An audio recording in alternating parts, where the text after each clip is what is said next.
Our top story tonight, some going down in November. Wars, spending. There has got to be something big a-brewing. They're using geese to guard prisons in Brazil. Does Biden know what Immigration Mexico policies. is? Would you scare Joe Biden? What are we laughing at? I think Billy Mays was real. I'm a world-class skeptic. I don't know anything about Hunter Biden. I don't know who's big into cocaine and laptops. Why is that our problem? Complete, absolute incompetence. Like, who funds the news? It's a freaking inside job, man. That the entire world's a stage and everything's fake.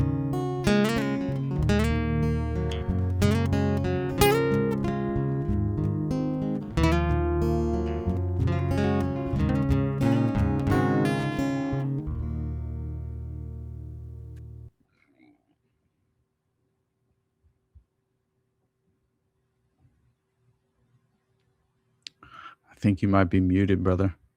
That's Dang on it. me. My All bad. right. So welcome back. It's a good way to start out. That's my favorite way to start out. Get all the talking out of the way first. So welcome back to another episode of the Veritas Road. Carson here with John. We have Austin Picard here with us tonight. We're super excited. Amazing to meet you. How's it going?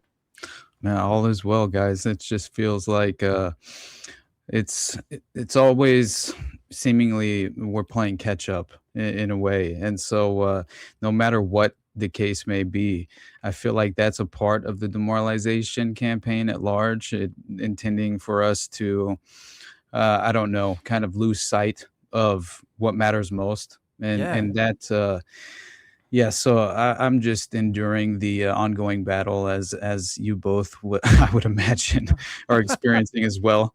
But yeah, beyond that, life is good, really. And that's what I keep trying to remind myself of and reflect on the most important things in life, I guess. Right. But other than that, yeah, it's really nice to meet you guys, honestly. And this subject specifically that we're going to discuss, I think is paramount in terms of just witnessing a modern miscarriage of justice and a perfect window into really having individual assets in prominent positions that can very much derail any sense of accountability to ultimately be had. So yeah, this is just, I'm excited to have this conversation. Let's just put it that way. So, Yeah. thanks, guys. Oh yeah, no, we're super pumped over here. You said something that triggered something for me because both John and I walked into the studio tonight kind of feeling that same way, like, oh my gosh, we're just playing catch up constantly. And it does like feel a little not to get off into the weeds before we get to Delphi, but like it does feel a little engineered sometimes, like this whole idea of not being able to focus on the stuff that really matters because you're too busy, like with your 9 to 5 or whatever it happens to be. It feels engineered. I don't know what the deal is with that. Yeah.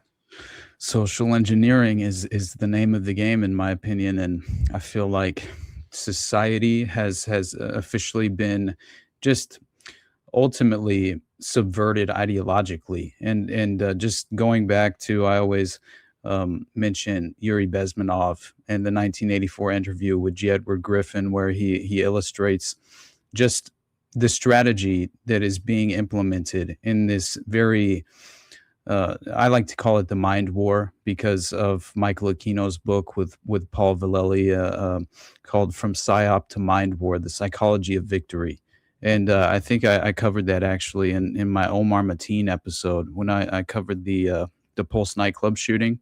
And it really blew me away just understanding the levels of connection between Michael Aquino and all of these scandals and the satanic panic of the 80s and 90s.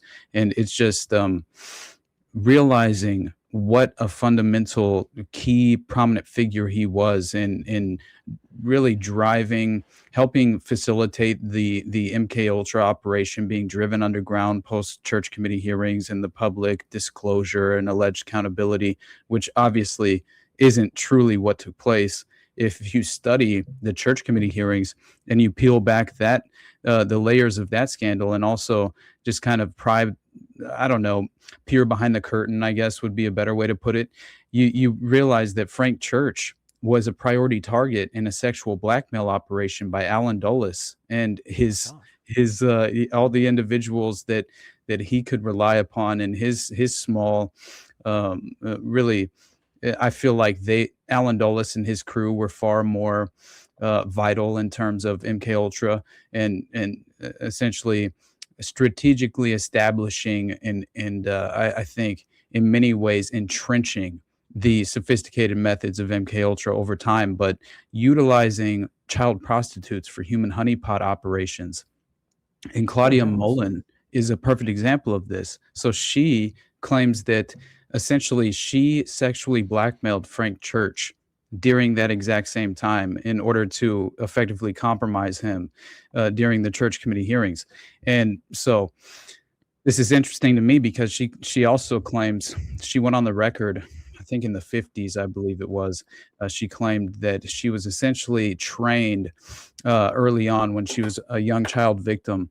She was recruited due to the fact that she had a genealogical background of abuse in regard to, let's say, her grandfather was a prolific predator who sexually abused her, and then her father did as well. And they also were producing child pornography during the abuse and things of that nature.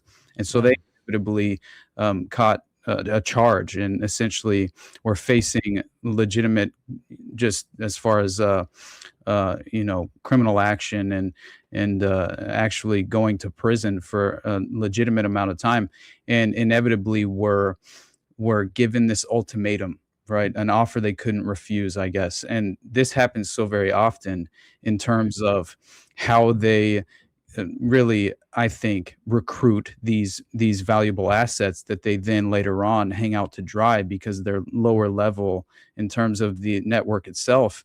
And so, it seems as if what happened there is that obviously they would utilize their granddaughter, his granddaughter, and the father, obviously his daughter, Claudia Molen, in this sort of human honeypot child prostitution operation, taking her to remote Deer Creek cabin woods, something to that effect, and training her up with what she claimed were an additional like 60 to 70 child prostitutes or child victims who were being trained in how to sexually pleasure priority targets, and also while in the act to somehow obviously encourage them to offer up vital information that they wouldn't otherwise do, just pillow talk sort of thing.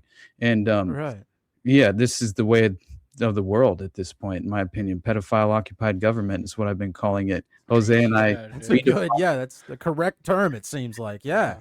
Jose and I redefined POG. We say no to POG. Okay, so that is I feel like a better way we could kind of I don't know, just weaponize the term for our own benefit. But anyway, I didn't mean to derail the conversation. And no, I mean, that's completely wild, and the degree to which it seems to permeate seemingly every industry out there, government and like private industry as well. Like, it just seems to permeate everything. Like, it's like a soaked rag. I can't even think of a better like analogy, but it seems to have soaked through all of society, and it's terrifying, gross, fascinating. Like, it's gosh, what's I didn't realize that. Is I had mentioned Michael Aquino and Paul Vallely, obviously, because they wrote that book From Psyop to Mind War, The Psychology of Victory. And it's really interesting to me because we just had Dana Duda on Rotting Jewels, right? She's really brilliant in terms of all of her research on the process church and things of that nature. But she has been recently covering what we refer to as the influencer industrial complex, because it seems like we just have these beacons of social engineering and mind manipulators that are obviously handling these influencers who are misdirecting the public into false conclusions and kind of becoming gatekeepers in a certain way and setting the table. But also, like I said, I think it's a deliberate deception that's playing out in a very just kind of, I don't know how to say it, but it's essentially just as far as the way in which they can utilize it in such an efficient and effective way. It's kind of you have to take a couple steps back and reflect on how sophisticated this has become.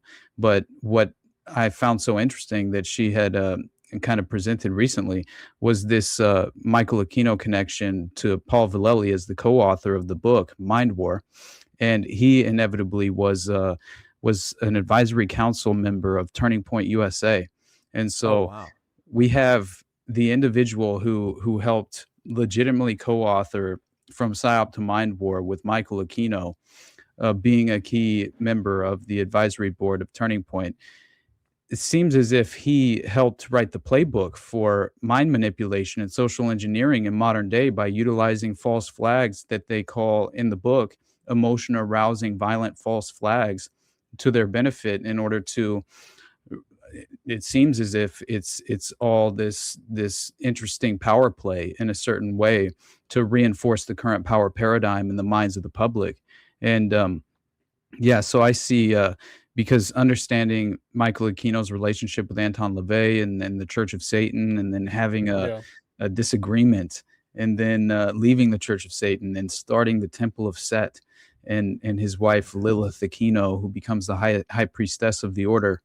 And inevitably they're linked to, he's a legitimate convicted child predator. I mean, he's a prolific pedophile, and he was a lieutenant colonel in military intelligence, and PSYOP research and analysis team leader. Okay, so it's just understanding these people and the role that they have played over time. He's supposed to have been a member of this higher echelon leadership position in a cult called the White Eagle Underground, and the higher echelon leadership is allegedly referred to as the Star Chamber, and he's a member of this occult. It's apparently a white supremacist Aryan themed organization of some kind, but they practice what seems to be some sort of transhumanism and genetic engineering agenda of some kind, utilizing breeding experiments to their advantage by selecting women based on their genealogy and their genealogical background and their bloodline to then impregnate, unbeknownst to them in terms of the agenda playing out. I mean, legitimately, Paul Schultz is the example I'm using right now, and he's a pedophile who's a member of the White Eagle Underground and links to this very group. And it looks as if he had selected this woman, Belinda Schultz, for this very purpose. So they have a child named Nicholas Schultz. And this is all referencing internal police documents from investigators at the time. And they completely viewed Belinda as a credible witness when she made all of this public, and as far as reporting it to the authorities. And so it was interesting to see how Nicholas Schultz, the child who had been victimized from a very young age, and inevitably was telling his mother about a Miss Lilla, who was telling him when he was being brought to all these various operational facilities for the cult itself and the wider organization and network. It looks like, and apparently they had a headquarters in Sedalia, Colorado, and I find that interesting because of how close it is geographically to Littleton and Columbine and all of this playing out at the time. But the point being is that clearly they were going to inevitably sacrifice Belinda Schultz in a blood ritual on behalf of the cult, and then Miss Lilla would become Nicholas's new mother after this would take place, and his biological mother was sacrificed. And so Miss Lilla inevitably was identified by Nicholas as being Lilith Aquino, Michael Aquino's wife. So I'm just like, knowing the Presidio scandal and everything that happened up in San Francisco, and the West Point case as well, and how they interlink, and then obviously the Franklin scandal in terms of Lawrence E. King meeting with Michael Aquino on Offutt Air Force Base in Nebraska. And allegedly, according to Paul Benassi and a few other witnesses, this is where they apparently stabled the Monarch Boys, is what they like to refer to it as. And there was I guess they witnessed some kind of payment, that exchange of some kind, that looked as if it was just a briefcase of money, and it was between Lawrence E. King and Michael Aquino, and that plays a prominent, I think, part in the overall network itself, because this is during the time that the paperboy fetish is being ordered through the network, and Johnny Gosh is being abducted, and Jacob Wetterling and things of that nature. But the reason that I brought up the Mind War, and I'll finish that part, and then we'll move on and get to Delphi, is basically because it lays out this interesting playbook, as I mentioned, to how you subvert modern society psychologically. And Mind War, what it claims, this is from the book itself. Mind War focuses on emerging and anticipating problems, situations, and conditions affecting the information environment, i.e., not only to manage the perceptions of groups and individuals, but to address the conditions and situations that fuel discontent and drive instability. Mind War provides the capability to resolve problems before they begin, utilizing 21st century scientifically valid, empirically based methodologies. Mind War is the equivalent of a mental preemptive strike. This is how this is the co-author who became a member on the advisory board of Turning Point USA, and let's all refer to Turning Point for what it is. In my opinion, TPUSA looks like a major psyop at this point. It does, and I don't know. I have no skin in the game in terms of idolizing any of these prominent influencers, and so in no way am I falling into that victim status of being kind of led by the nose by individuals like a Candace Owens and things of that nature. But yeah, that's just my personal opinion of things, I guess. Anyway, that's so insane. One of the things that stands out to me about that, and maybe this can help tie things together before we jump into Delphi, is this. And I've dated several girls who have had like severe childhood trauma. And one of the things that makes a lot of people like super suggestible is trauma. This how, you know, we develop somebody who we can turn into whatever you want. That's how you develop like multiple personalities, is severe trauma. Turning somebody into a tool, that's one of the first steps, is pick somebody who's been horrifically traumatized. And to me, and maybe this is me talking directly out of my butt, but it almost seems some of these mass events, you know, like what happened with Charlie Kirk, seem like we're going to hit the public with a traumatic event, and then we're going to introduce essentially like a level of mass hypnosis, which seems to me not too far afield from the idea of, you know, what they were doing during MKUltra and Monarch. Like trauma, hypnosis, we're gonna essentially produce the types of personalities and characters en masse that we're looking to produce, kind of.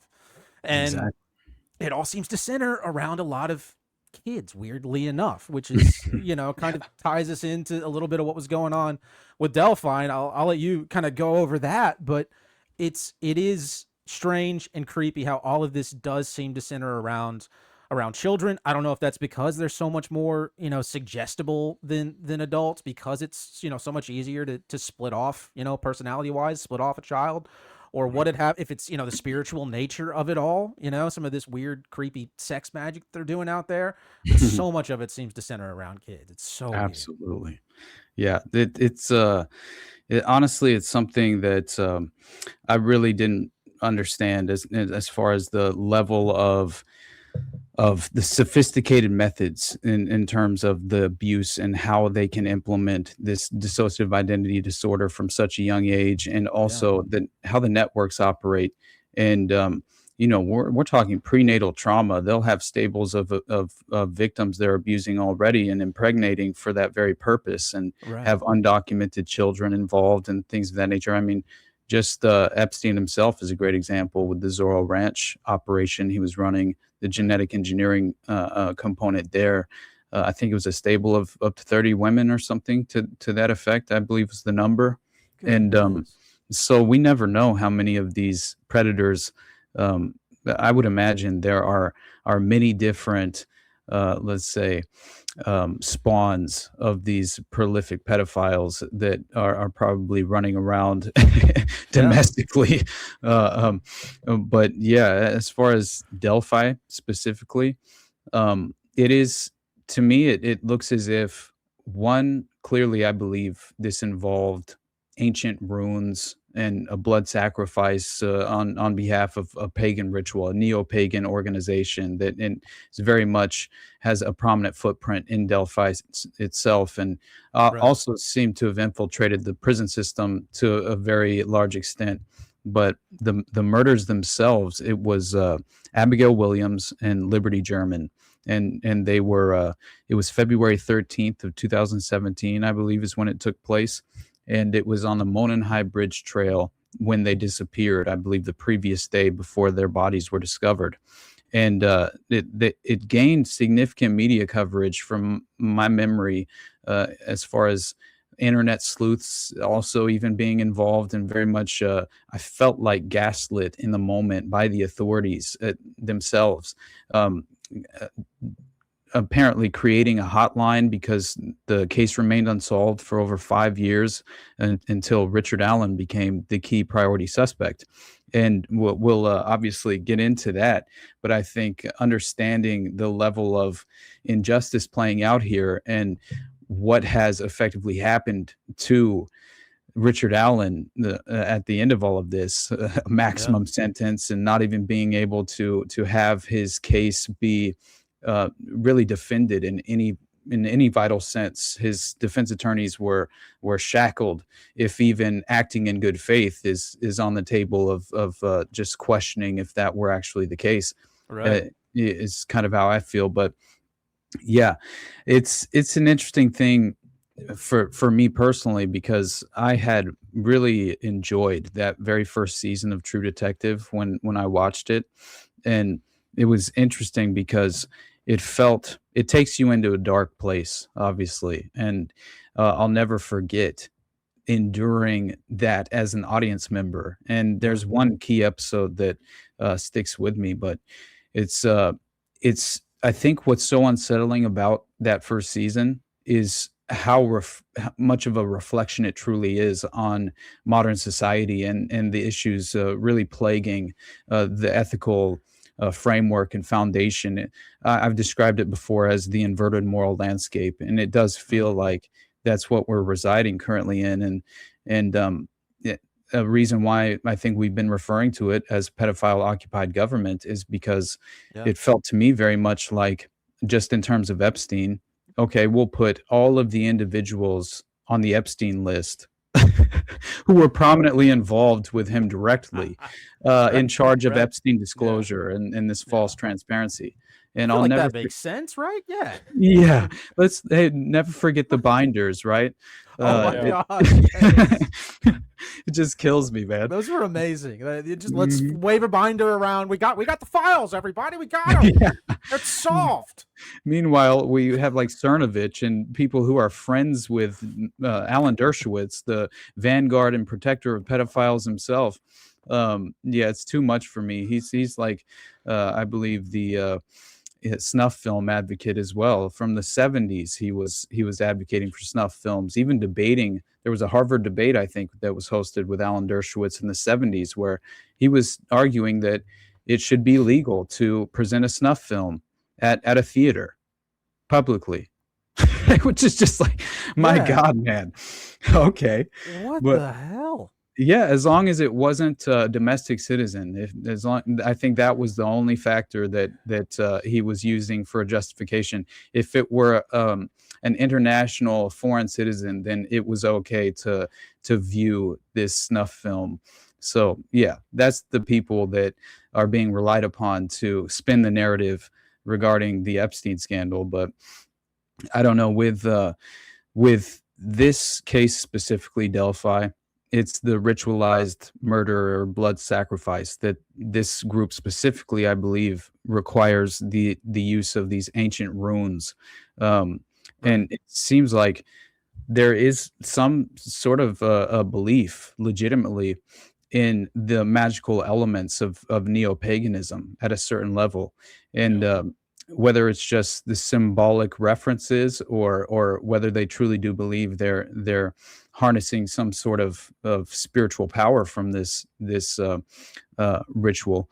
It's interesting. Who knows? It's kind of up for interpretation, but it's the strange synchronicities with the original victim in the opening scenes of that first season of True Detective, though, that seems like a true to life representation of the very unique circumstances that were obviously discovered at Delphi, Right. and were very much duplicated. It felt like in a certain way, seeming to be somewhat of a copycat imitation crime. You could even say, but yeah. So I think it's interesting just remembering in that first episode, the initial victim's body was found in a sugarcane field, right? And her corpse had been staged against a tree as if in prayer. This is in True Detective, obviously, not the Delphi case, although we'll get into explaining Right. Yeah. that those circumstances there. But this obviously is interesting because her corpse obviously being staged by this tree in prayer with her head crowned with deer antlers and her body surrounded by twig lattice works, which are supposed to have resembled Cajun bird traps, I guess was the intention. But there's a Mardi Gras, obviously. It's interesting how much, because the Hosanna Church scandal, that I paired this case with when I covered it in my solo episode. It seemed like there was a Cajun theme to a lot of the abuse that was happening around this area, even voodoo being potentially involved with some of the groups who were practicing this.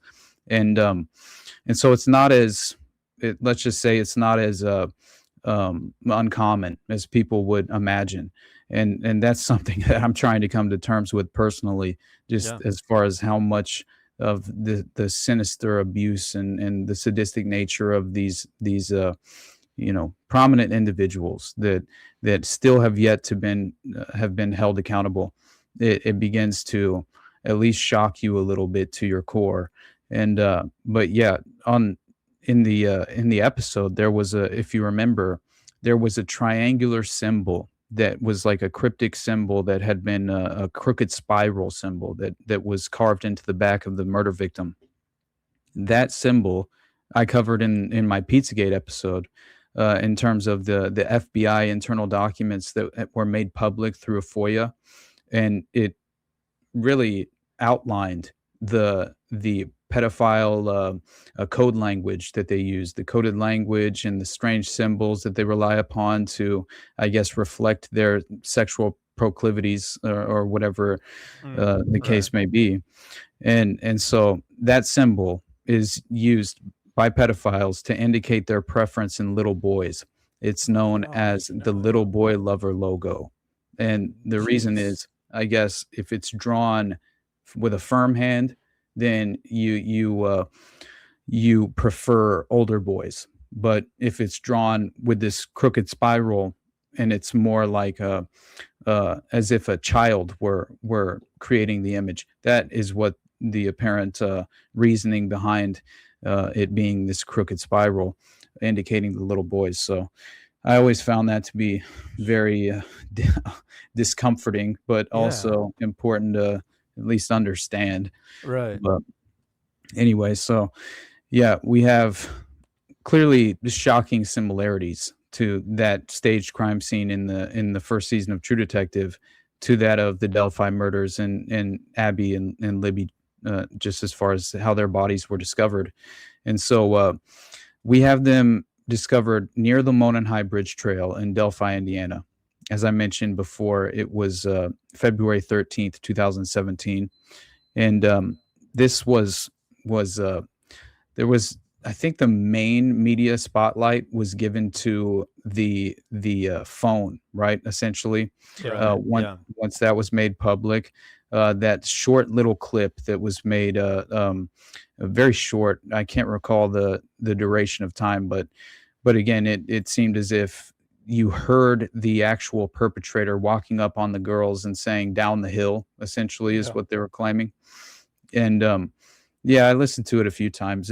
It's interesting. It seems like he said one other thing, but it's hard to make out. And I think they also later on released additional footage of that from her smartphone. But anyway, that's what really got the spotlight at the beginning of all of this. And so they inevitably disappeared, allegedly, according to the official timeline. It was around 1:30 that day, February 13th.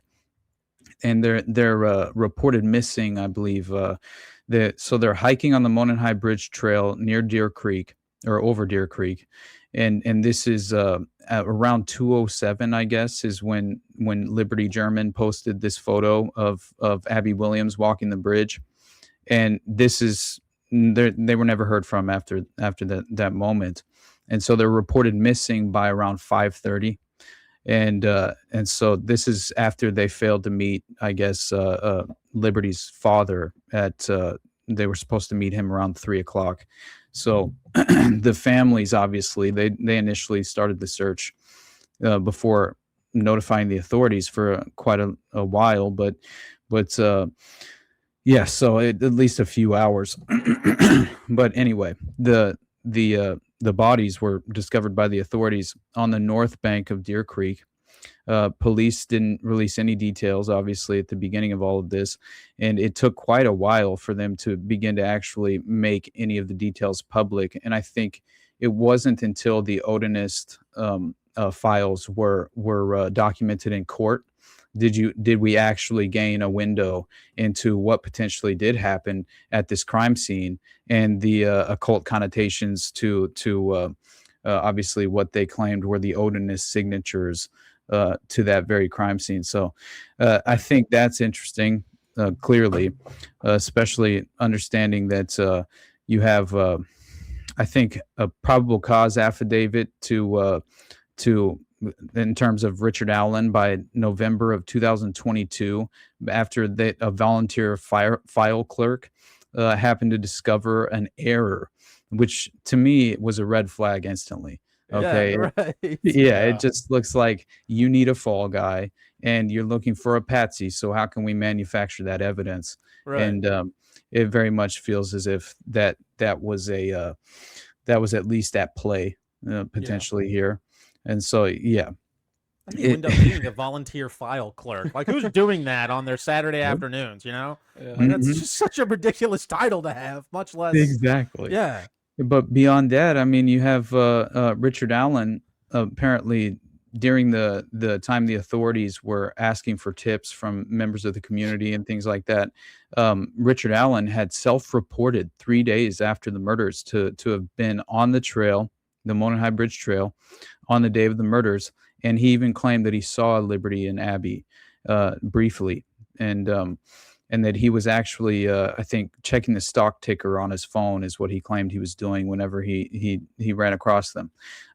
So he was, I think they originally charged him with 2 counts of murder, and when they took him into custody around October of 2022. But yeah, then the video footage that was originally redacted. Obviously, there was one victim, or as far as on Liberty's phone, the video itself, they mentioned gun, right? As a man was wearing that dark jacket and jeans, the bridge guy, and approached them, and that is when he allegedly said down the hill. And that's when investigators claim they believe Richard Allen is the man seen in the video. But I don't know, looking at it, it could be a select few individuals. It doesn't necessarily have to be Richard Allen, in my opinion. And I think it resembles far more of an individual, that we'll get into him later, because Brad Holder is, I believe, to have been one of the key perpetrators involved and a member of the Vinlander group, which is essentially an offshoot or a branch of the Odinist neo-pagan organization and network at large, and have their own unique branding and ideology, I guess. There's a key text that they rely upon.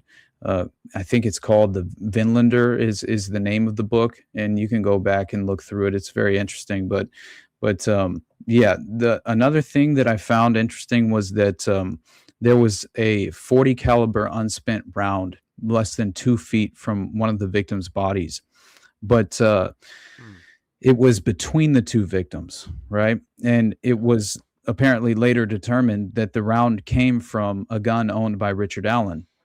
Um, this to me felt like a perfect moment that you could plant evidence, obviously, Yeah, that right? that part never made any sense to me because they never alleged that he fired his weapon, right? Hmm. Like Yeah, he never fired a gun, so it makes no sense that an unspent round would be there. Yeah. exactly. It sounds Have you? very planty. Yeah.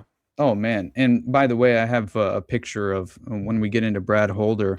I have his son Logan was Mhm. actually dating Abby, and that's very important Jeez. in my opinion, especially when we lay out the details of how potentially these girls were chosen, because one of the girls' mothers was actually fraternizing with an African American man, and so that flew in the as far as against the principles of this organization, and Really? that is Wow. a reason why, at least allegedly, potentially a motive as to why they would have chosen the girls was as a really an example, to make an example of and also, I guess, exercise their principles and ideology in a very twisted fashion. Yeah. But yeah, it's strange to me because I watched the police interrogation videos of Richard Allen, and I believe it provided a window into,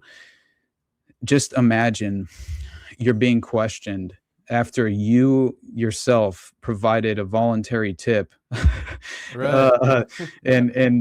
obviously self-reported, putting yourself in the position to be on a short list, let's say, for potential patsy later on down the line, if you need someone to wear this crime around their neck in a certain way, then Yeah. you're already volunteering yourself. And so I would always, I don't know, just suggest doing never really effectively engaging with the authorities at any level if you Yeah. if you can get Right. away with that. Yeah. Uh, Yeah. yeah, but I'm telling you, when you actually watch it, it feels like he realizes in the moment what they're doing to him, Right. and his life just shatters, and the Yeah. sky falls before his eyes, and he goes from not realizing, trying to figure out, while also honestly answering the questions.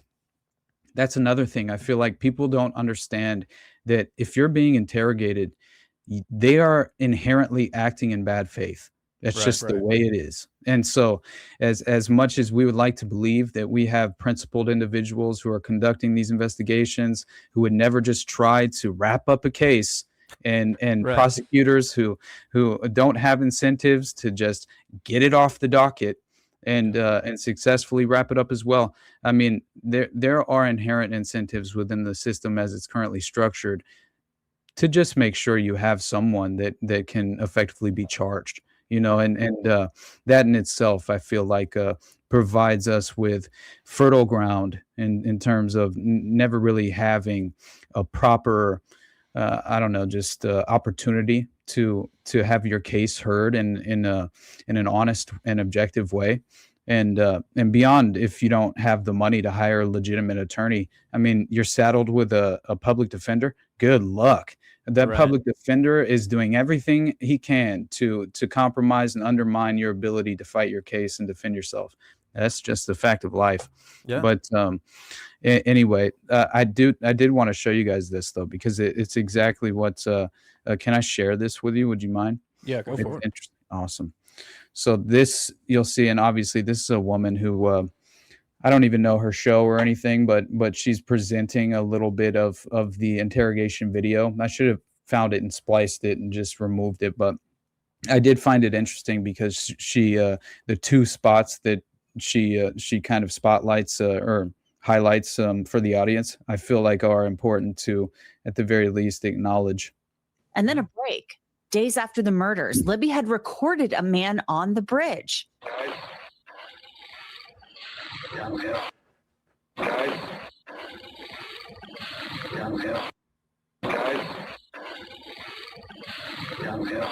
The search for Bridge Guy went on for years, and people thought it would only take days, weeks at most. But the video wasn't crystal clear. Only a small portion of the video was released to the public back in 2017. It was enhanced. I'll show you that longer version later. In the new series, Richard Allen's wife, Kathy, she calls him Ricky, said that years had passed, and then Indiana State Police came knocking on their door. She describes him as a family man. She said that Ricky was off work on February 13th, and she came home from work, and he was laying on the couch, and the news came on about Abby and Libby being missing. Then she said Ricky told her that he was out on the trail that day. She told him he should call police, and he did so. Kathy said Ricky met with a conservation officer in a parking lot, and they heard nothing more. Kathy said they didn't walk on the trail anymore. She said that years passed, and then officers came knocking on their door to talk to Ricky. Kathy Shank, a clerk volunteering, had found Richard Allen's name on a report that was filed away incorrectly and marked for follow-up. In October 2022, Indiana State Police came looking for Richard Allen. I can tell you that if that picture was, I mean, you can sit and take anybody and say, well, if they were wearing this and wearing that, that could be them. If that picture was taken from one of the girls' phones, here's the problem with that. Because I've never met them. No, but listen, here's the problem with that. You know why you can put a lot of people and say they're wearing blue jeans and a blue coat, but you know what the difference is? No, you said you were there. Well, sure I did. We have people that saw you. Okay. Ricky said you were out on the bridge yourself. There aren't that many people that saw me. I mean, I'm sure I didn't miss that many people. If they walked behind me. That in itself, right? Like, just as far as his reaction, I honestly feel like there's something about it that and it goes on for more than that, obviously, but it's very important to actually see for yourself, I think. And only because I legitimately believe that he's reacting in a genuine way, right? And it seems as if he's finally realizing in this moment, because I had watched a little bit of the prior interrogation, and he was far more willing to attempt to aid them in the investigation process. And then he begins to realize that they seem to be framing him by misrepresenting this evidence. And that's when it really seems like he's unfit psychologically to even really deal with it. I mean, who would be? Right? And so that's something that I feel like all of us should, at the very least, imagine ourselves being in that position and what the hell we would do if the sky fell like that. And that just happened to be because you were acting in good faith. And let's just say I'm playing I'm purely speculating, because obviously my personal belief is that Richard Allen is innocent, just by the evidence that I have seen. But still, it's just like I mentioned at the beginning, it's the perfect window into a miscarriage of justice in modern day. Right. So yeah, I thought that at the very least I should show you guys that for a brief moment, because just understanding that you had before, there was really no break in the case as far as just being able to make sense of any of this until you had this filing in court, that essentially you had these documents that were filed away that were like 136 pages. And it was claiming and suggesting that a pagan cult ritual was truly behind the murders themselves, and Abby and Libby were the victims of this cult organization that practiced Odinism. Right. And so that in itself, it's like you have the suspect and his defense attorneys in a very detailed way making 136 page court filing document regarding a ritualistic sacrifice that actually took place.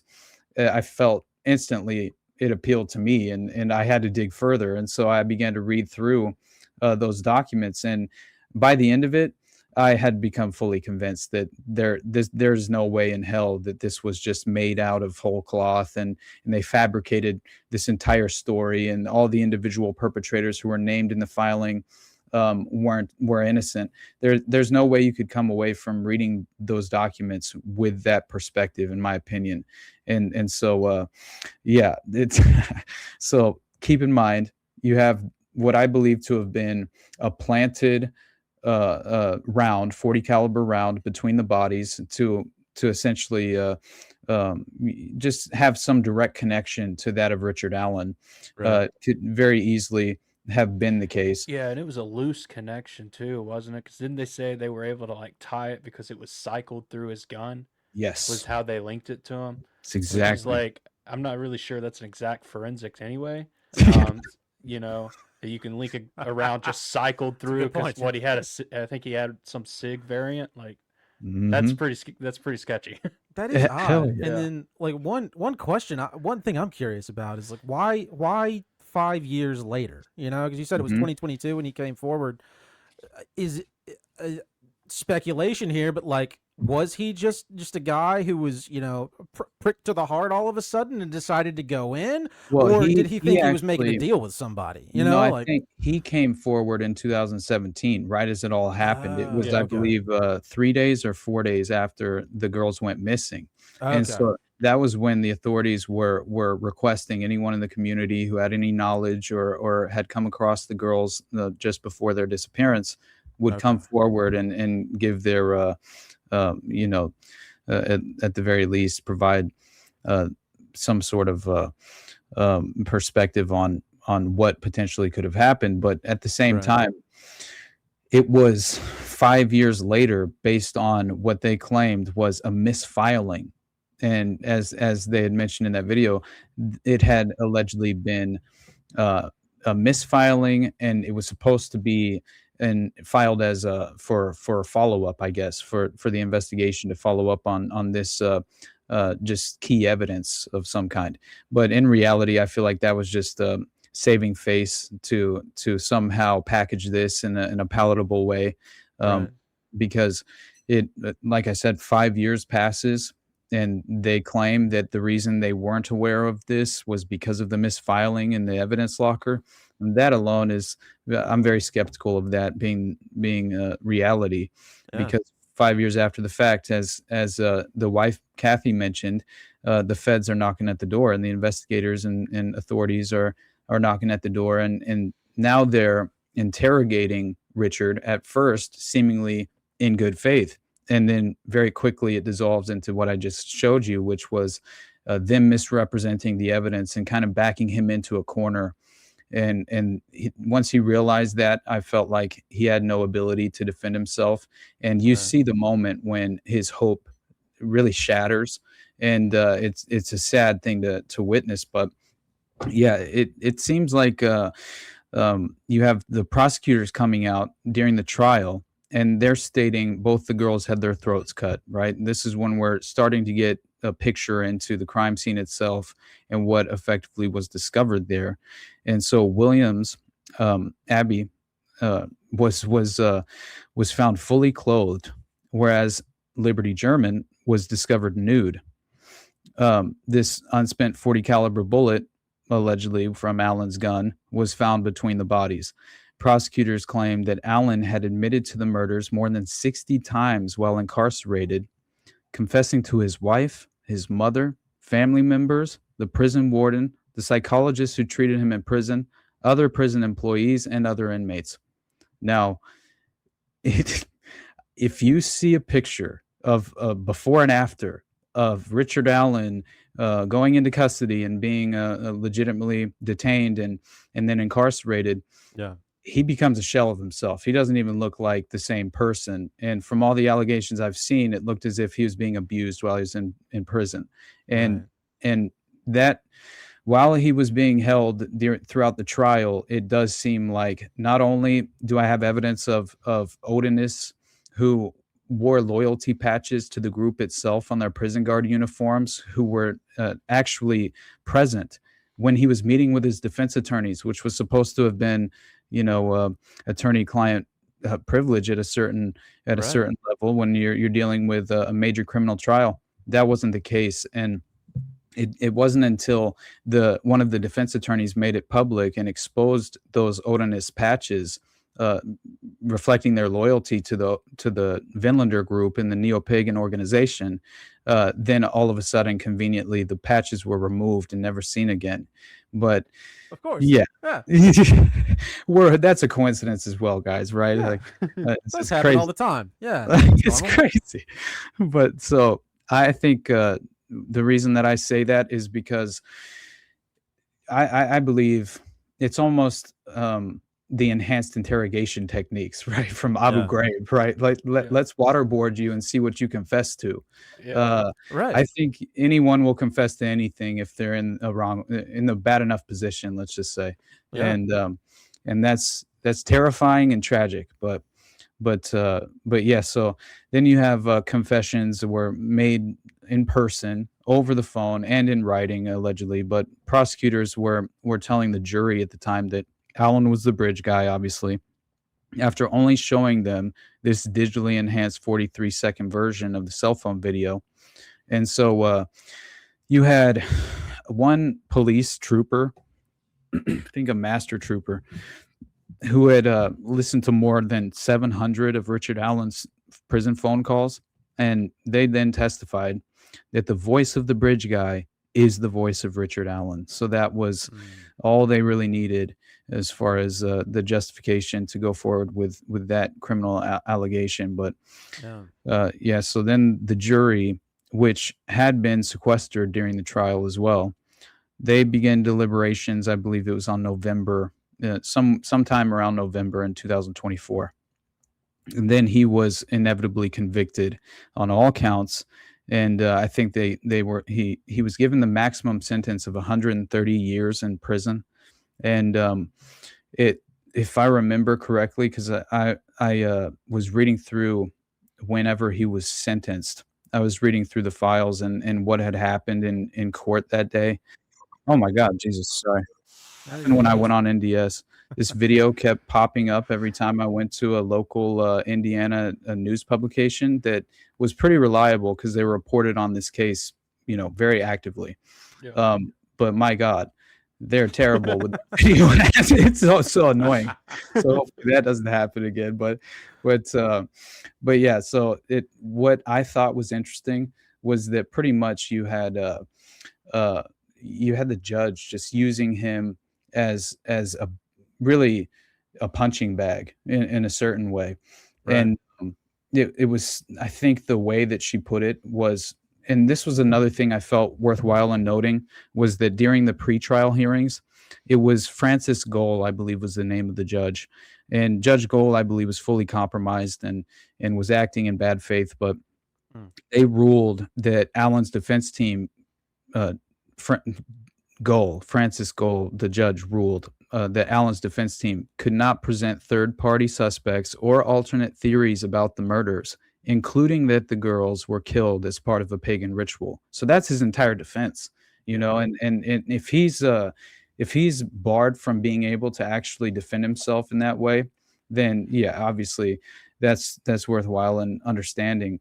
And it's too How much. is that a reasonable line of thinking in any trial, any discussion, anything? Like, by the way, okay, you guys can argue anything you want, but nothing rational. Like, why how do you even get away with that from in the public eye? Like, that's insane. It is. Yeah, It is totally especially in insane. this case, which I'm sure we'll get into, when you start looking at the other people involved in the Keegan Kline character. Oh my God. It's so obvious that there's definitely other suspects here because they're interacting with other very shady characters. Yeah.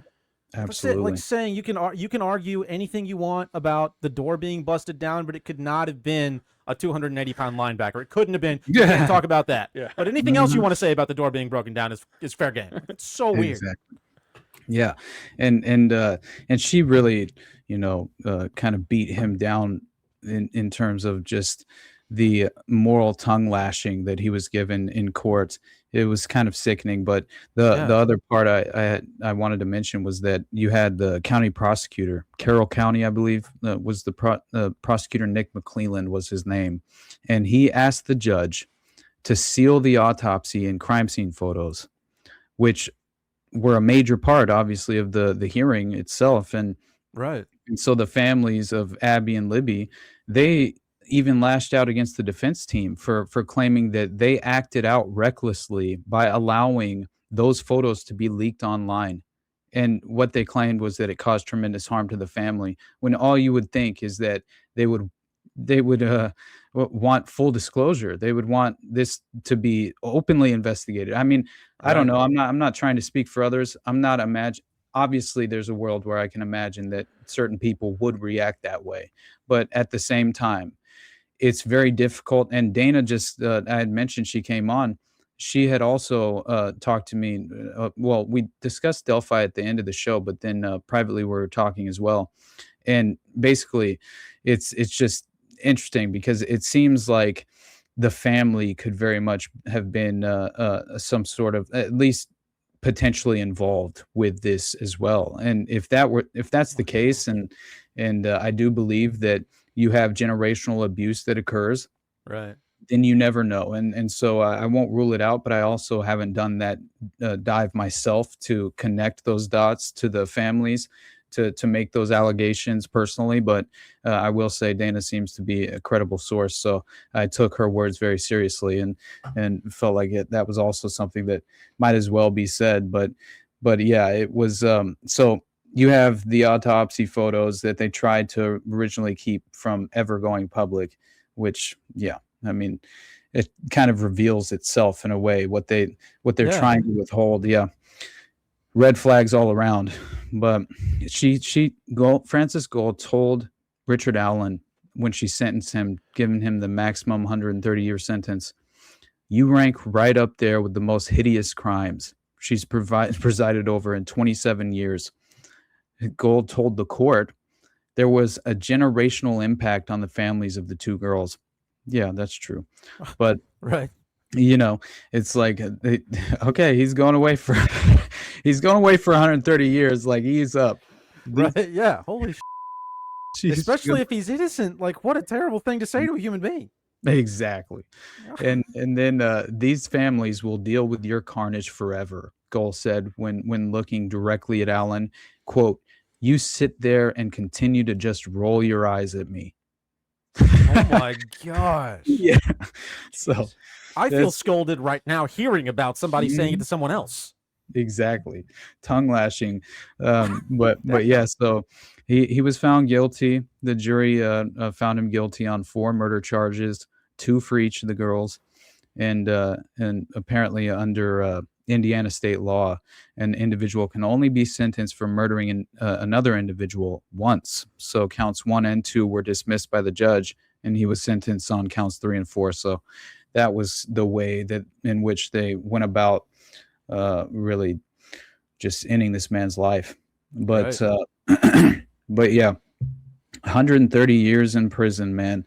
But I do think understanding that an FBI investigator, an agent, believed that the bodies had been staged at the crime scene.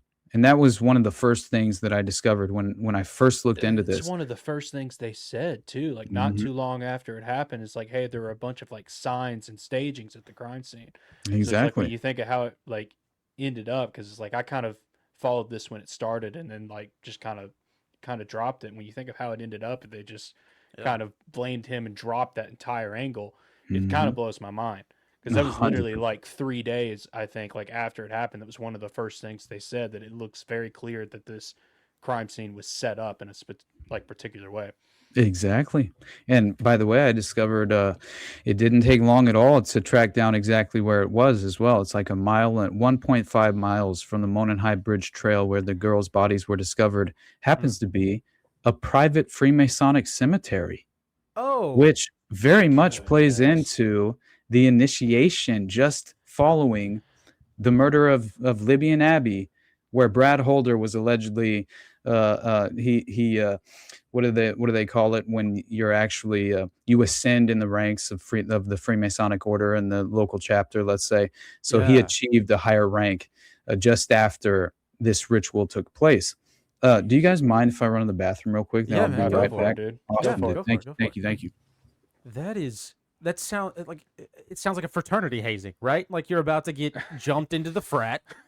Yeah, jeez, dude. Go beat up some kids. I mean, like that sounds kind of like what would happen there, just on a very grand, super sick scale. Yeah.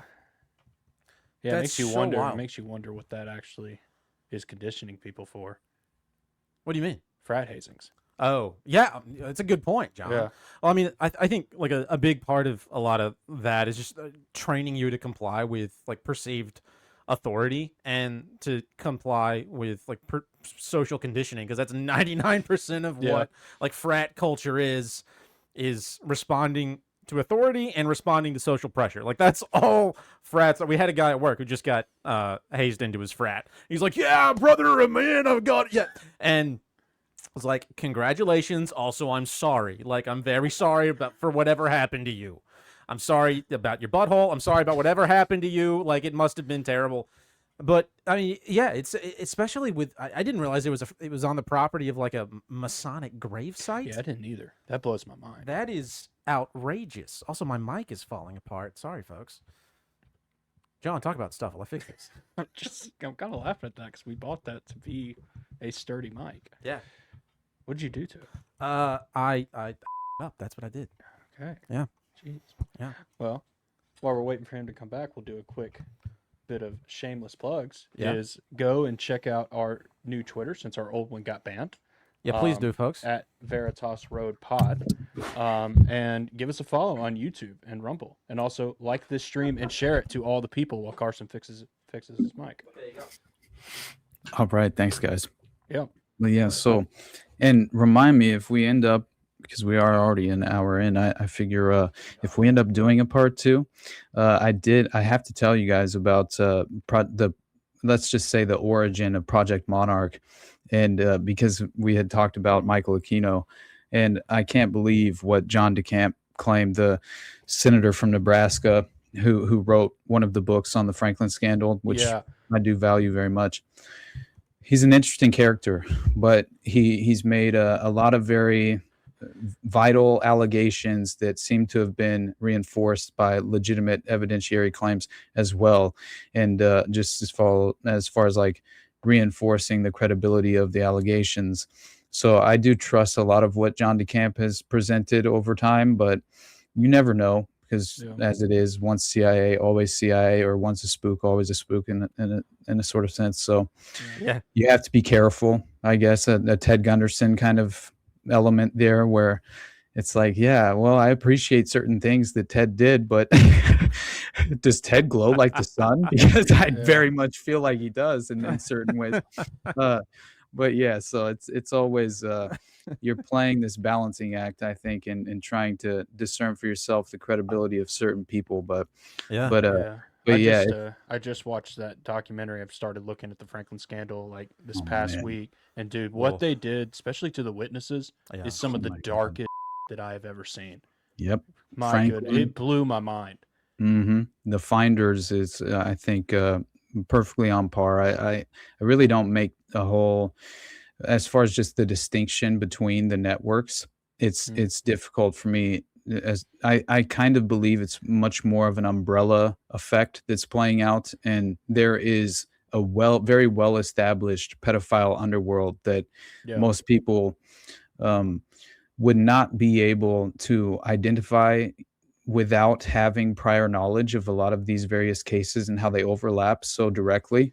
And once you realize some of these more prominent figures that are directly facilitating these other networks in these geographical areas that are distinguished by a separate name of some kind, they truly behave in the exact same way. So at the end of the day, it's just one large network, it feels like.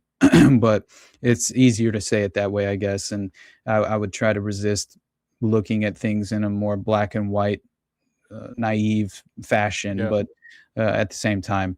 So yeah, we will have to get into that at some point, hopefully. But absolutely, what I think is crazy is that obviously I'd mentioned the FBI agent and the staged crime scene, and yeah, it doesn't at all feel like this individual was buying that the official narrative at the beginning of any of this, and wasn't at all reinforcing what the authorities were hoping would come of the investigation. And so Richard Allen, his defense attorneys, obviously they focused in on this specifically because of how much it flew in the face of what they were attempting to stage as the narrative. And so this FBI agent believed clothing had been taken and the bodies were staged in this search warrant request for the Delphi murders. It says earlier in the Delphi murders investigation, FBI Special Agent Nicole Robertson believed a possible suspect in 13-year-old Abby Williams and 14-year-old Libby German's death lived at a property near where their bodies were found. I had to put this into the show because it seems like, I'm not saying this individual was let's say the prominent perpetrator who legitimately killed the girls. I'm just thinking he very well could have been higher upper echelon leadership in the local chapter of the Freemasonic order, and he was overseeing what was taking place on his property. Now that's always in the cards. Right. And so, just understanding it was Ronald Logan, I believe was his name.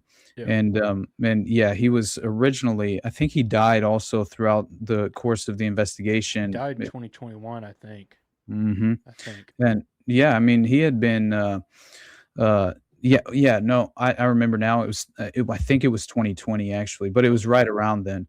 And, but yeah, he had been, he had been identified by multiple people who claimed that he was actually the bridge guy, which I did find interesting. And they even claimed that it was his voice and that he had prior run-ins with domestic abuse and things of that nature.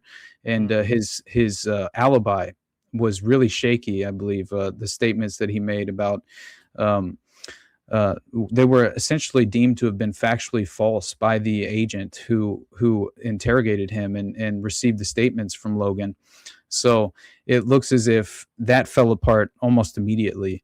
And then they also were claiming that the image was believed to have resembled that of Ronald Logan. So a woman that was in a relationship with him, I believe as well, for I think years prior to this case, she called in and told law enforcement she felt the need to call in and actually address this. She said that Logan had been physically abusive, threatened that he could kill her and no one would find her body, and that Logan carried a gun with him everywhere he went in a fanny pack. So, oh my gosh, take that for what it is. But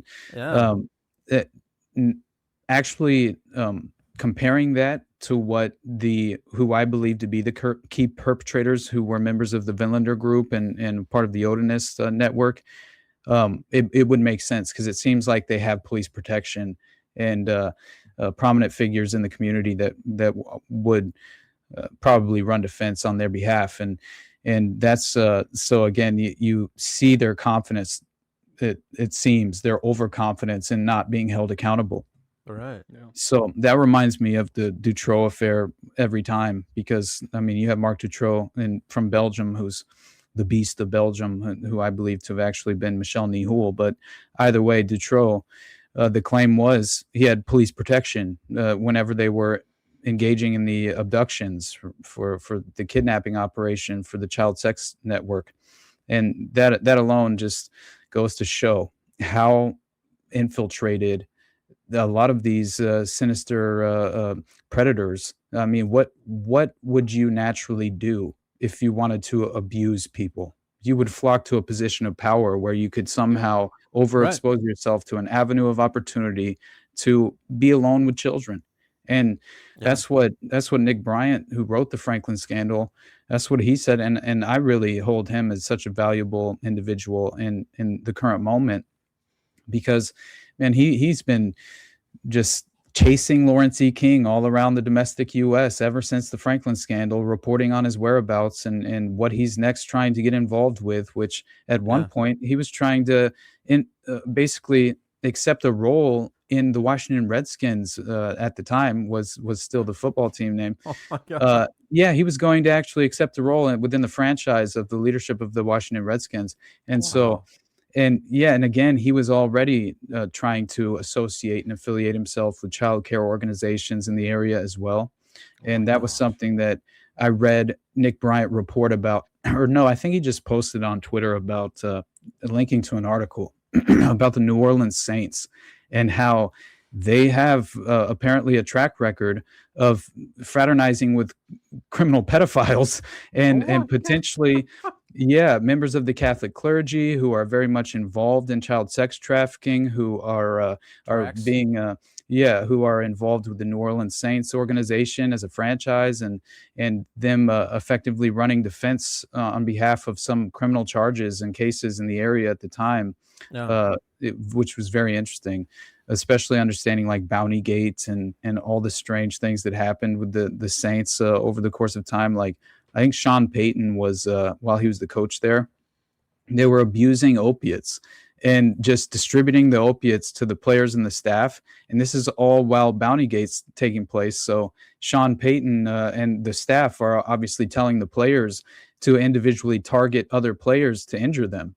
And so, key players on the other team, make it easier for, so they were putting bounties on their heads. Like, all right, we'll give you extra money or whatever if you knock this player out of the game. And anyway, you can never trust anybody at all. Yeah, they're even taking over football. Like what the hell? It's crazy. Yeah.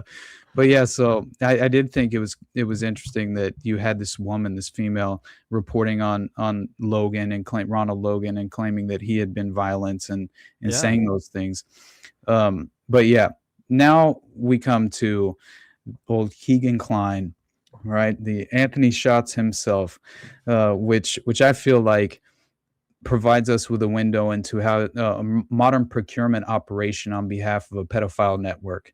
And whether that be maybe he's not even aware of the potential abuse that will take place. He's just there to provide the abduction or the path to the abduction. I'm not entirely certain, but I will say that the way in which this Snapchat profile engages with these children, it seems as if they're attempting to gain information on where they live, their whereabouts, then also lure them into a geographical strategic place to potentially abduct them.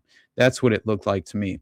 And another reason why I think maybe she was using her Snapchat just before the abduction, I was just speculating that could have been communication between Anthony Shots or whoever the Snapchat profile was, just claiming, hey, we made it, whatever, we're here, sort of thing. You never know. But maybe that would have come out, obviously, but not if the authorities are entirely compromised, clearly. But yeah, so you have Indiana State Police who were investigating the Delphi murders at this time.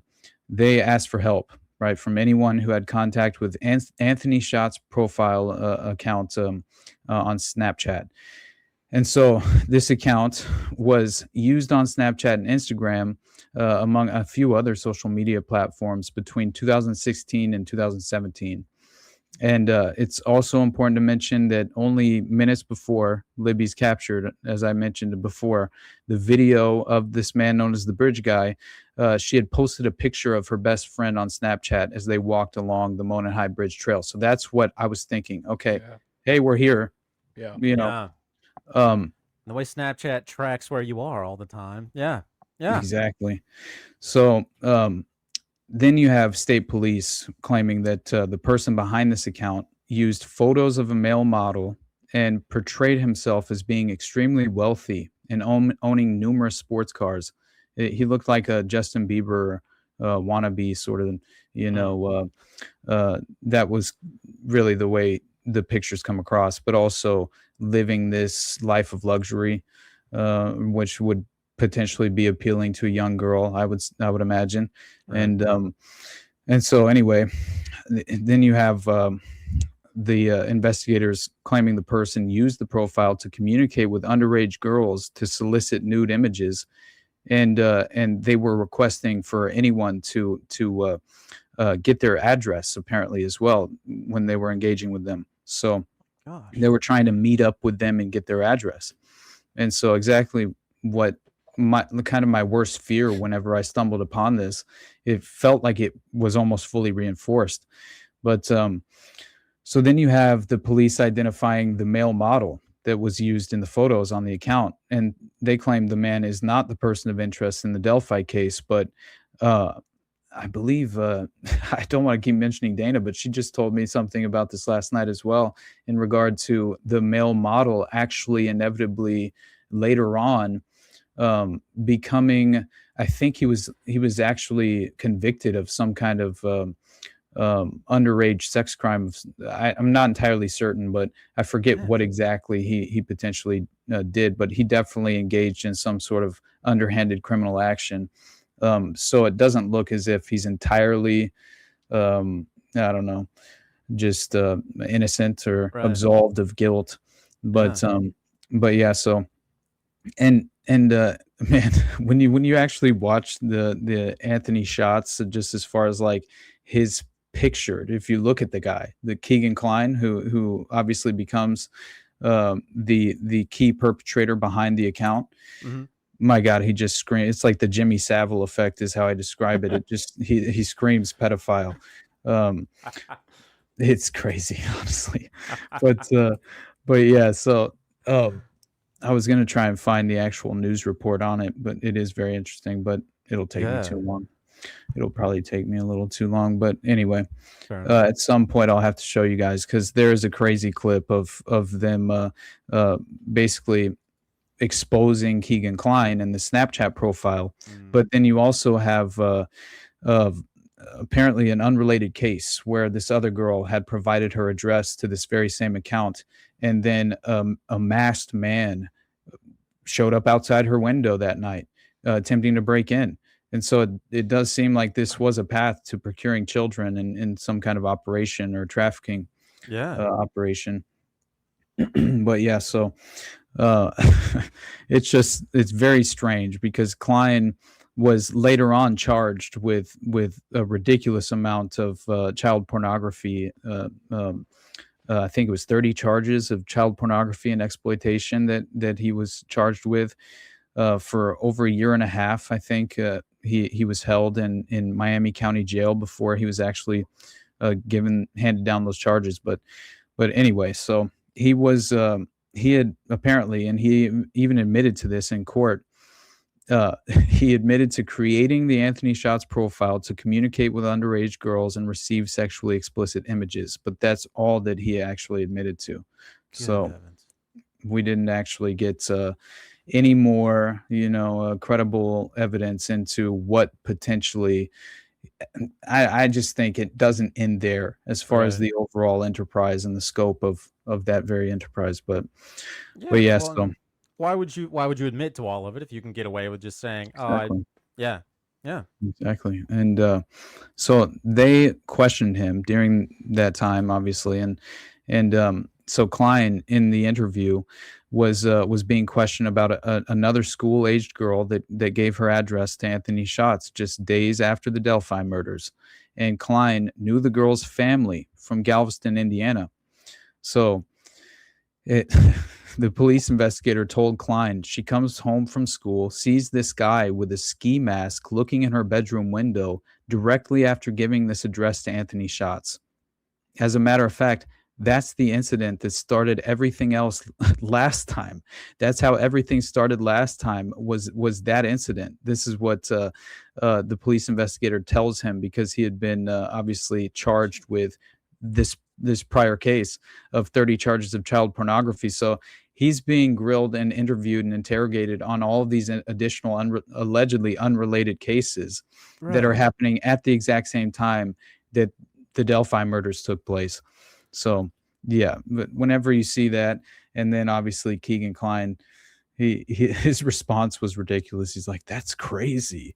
He didn't give a but yeah, police they told Kline that he searched online for information about the family on February 19th in 2017, the day before the incident. So he was already actively searching on his personal device details on the family just as the murders take place and the abductions happen. So Yeah. Yeah, I don't know. It's definitely it wasn't the first suspicious connection that was directly brought in terms of the Snapchat profile Anthony Schatz, Right. and yeah, we know for a fact that it communicated with Libby German just before her death, according to the evidence from the phone itself. So after the death, the Anthony Schatz profile told another person that he was supposed to meet up with Libby, but quote, she never showed up. She So never showed up. she never showed up. That's Isn't creepy. that nuts? That's so creepy. Hmm. So yeah, I think now we kind of get into the more interesting ties to this pagan cult of white nationalists. Yeah. Which apparently talk about diving further and further down the rabbit hole.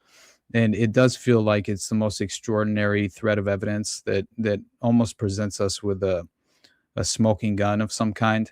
Mhm. And it was all there was so much of this, the deliberate withholding of exculpatory evidence, and it's honestly insane. Just looking at because then I believe Richard Allen was only 50 years old at the time when he was, and he still, even though they claimed that he confessed in all these different ways, he maintained his innocence to this day, right? So Yeah. it's ridiculous to me that those claims are so public, but about him, it's almost hearsay in my opinion, right? Because we don't have evidence of his confessions.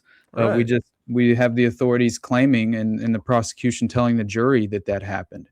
So anyway, Didn't he have a written confession from Ron Logan too? oh yeah, which is that in itself is like, obviously he died, but I legitimately think that whenever, and that's why I brought up the notion that he was a higher level member of the local chapter, because that makes more sense. It happens on his property, maybe he oversees the ritual take place, and then tries to misdirect the authorities when they come knocking. But yeah, I mean, he was out there doing media interviews like 2 days after it happened too. Oh yeah, from my memory. Yep, and completely his alibi completely broke down too, and the agents themselves are like, this guy lied. Yeah, and like told his sister or his brother or somebody to lie about where he was too. Yeah, that's what he tried to completely fabricate an alibi. Oh my gosh. Which is even worse, obviously, but right.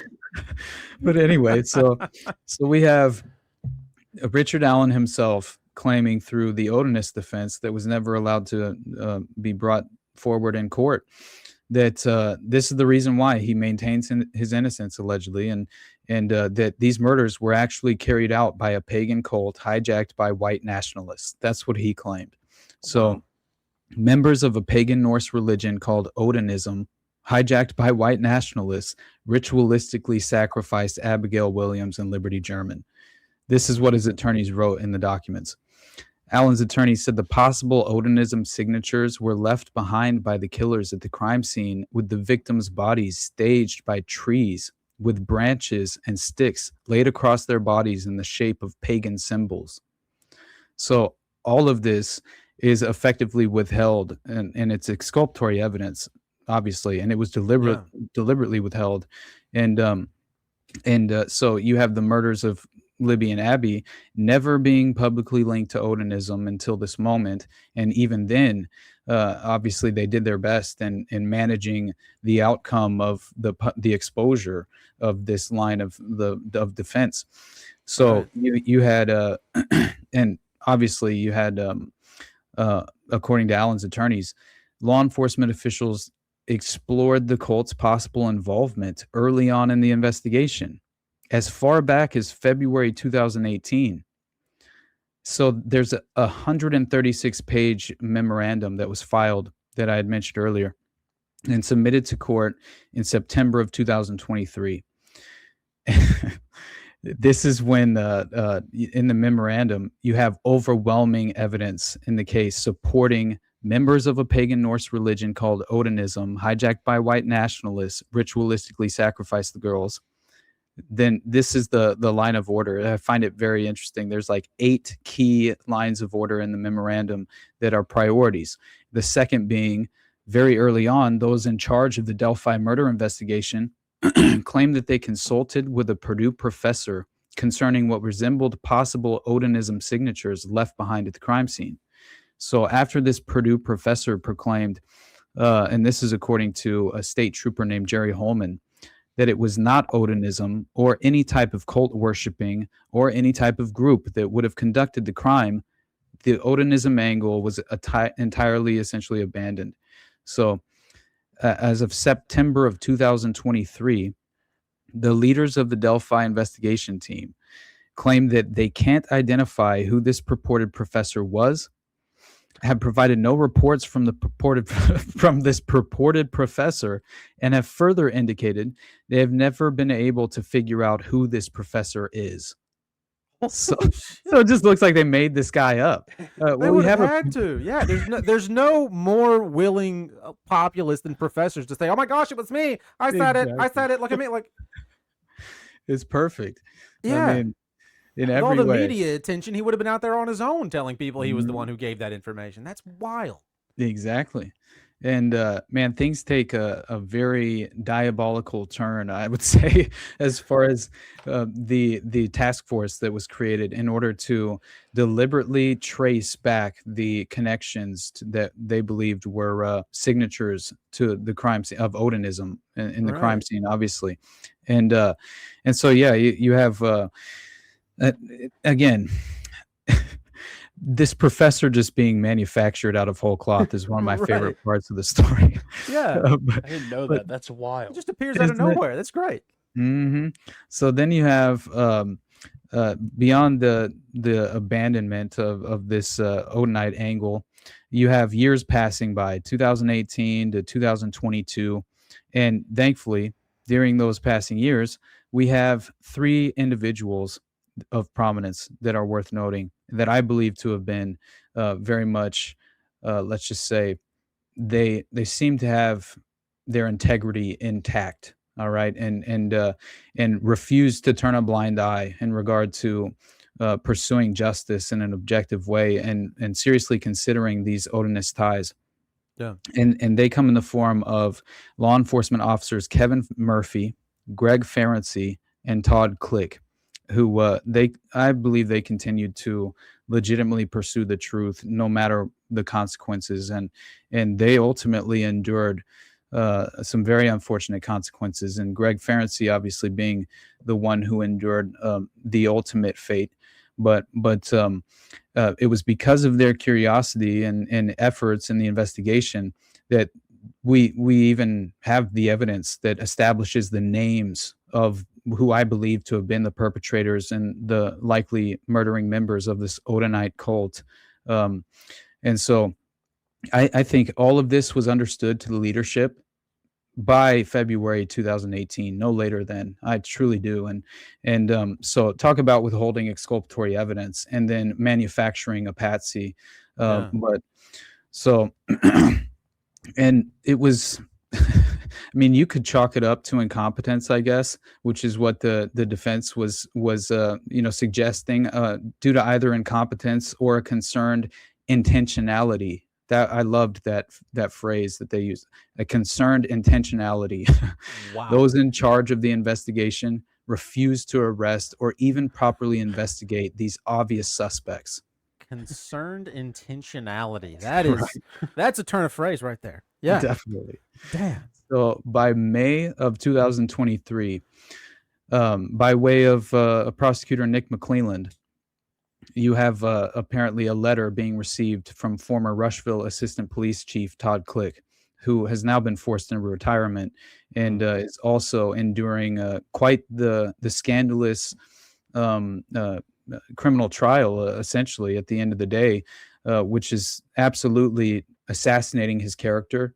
And that was the, I think, intention behind this. I think they manufactured a false case to misrepresent his integrity, and right. They also I think it's important to understand how willing criminal, let's just say criminal assets are in terms of fabricating falsehoods regarding a police investigator.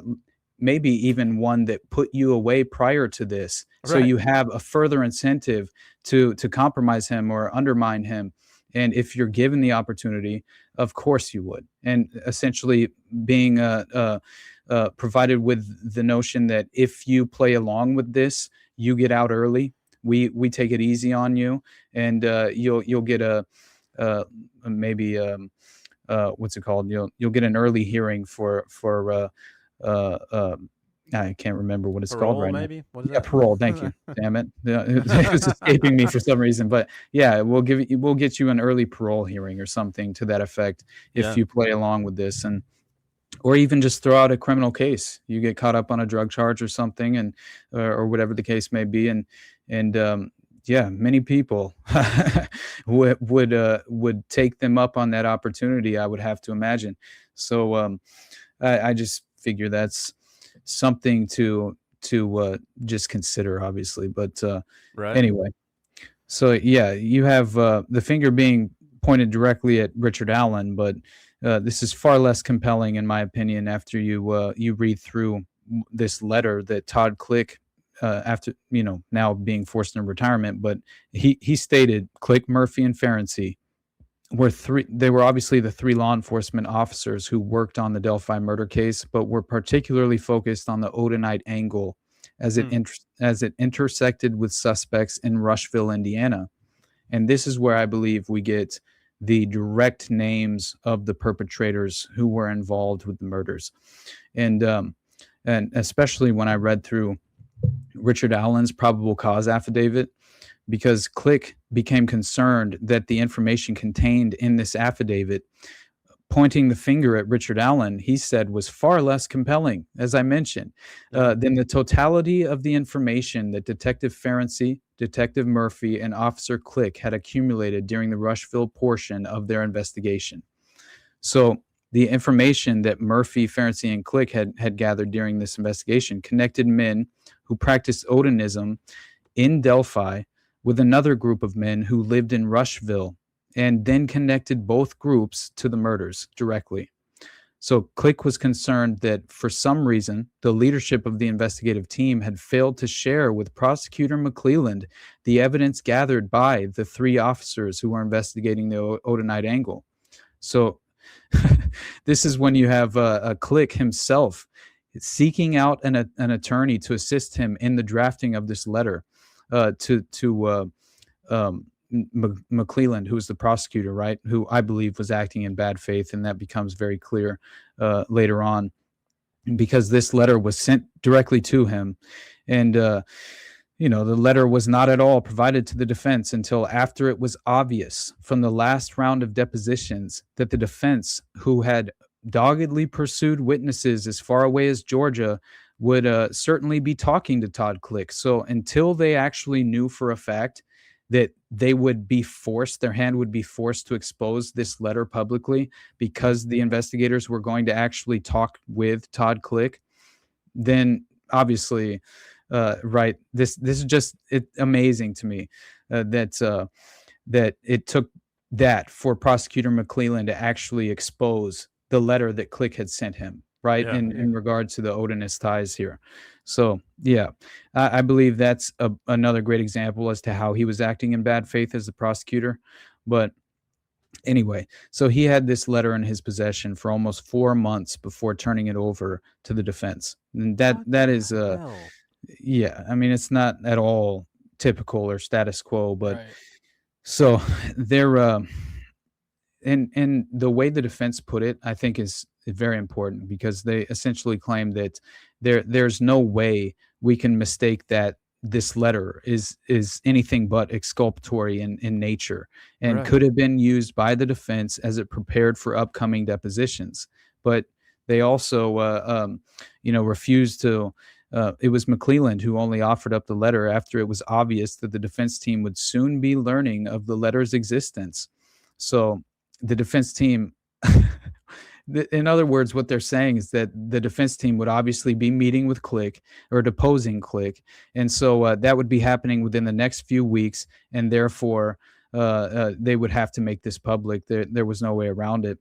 And so, yeah, it took again, far too long for this to ever have been made public or be obviously presented in any way, in an objective way, let's say, during the trial itself or the investigation proceedings.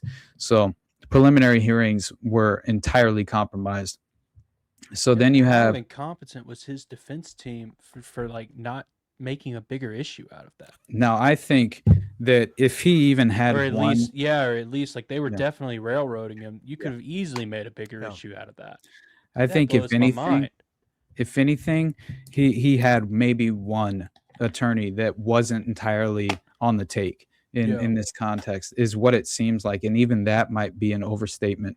I'm really not entirely sure, but at a certain point, I'll have to deep dive back into this and update some of my notes and things of that nature. That because I guarantee you, we're just going to see more and more proof positive that this was a complete and total railroading in terms of the miscarriage of justice playing out, and it's not at all plausible that they overlooked all of this as well. It's a little crazy to me. So what they're making very obvious is that you have the prosecution sitting on exculpatory evidence, hoping that the defense team would refocus its efforts on another angle of the investigation. Disclose the exculpatory evidence, claiming that the contents of the letter were overlooked in the volume of discovery. That was what they claimed. Oh my gosh. So he chose... We got too busy. We missed it. Sorry. We were too busy. That's what he What the claimed. hell? Yeah. So that is what McClellan claimed, is that obviously it was overlooked due to the volume of discovery. And so, but neither approach explains away the fact that Click specifically directed this letter to McClellan himself.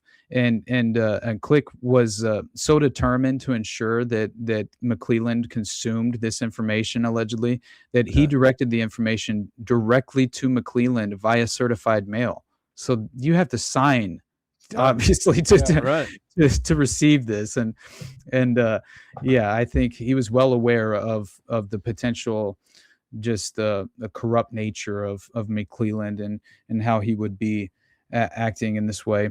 So it almost seems like he predicted this and sort of set him up to make him look even worse, which, who knows, maybe he was just covering his bases and trying to be thorough, but I would imagine he had a hunch, right? Just as far as when he sent this letter. But yeah, so I think when it was received and when it was received and how long it took for this to be made public, it's very much I would say cause for concern. But not only did the prosecution withhold the letter from the defense, but law enforcement also withheld several other exculpatory pieces of evidence, including an 85-page compilation of reports by Todd Click himself that was prepared in 2019, and a bunch of different videos as well that contained statements that supported the defense theory of Richard Allen's innocence. And this 85-page report detailed the investigative work performed by Click, Ferenczi, and Murphy, and including the FBI. So this is when I found the FBI's behavioral analysis unit and what they happened to determine. This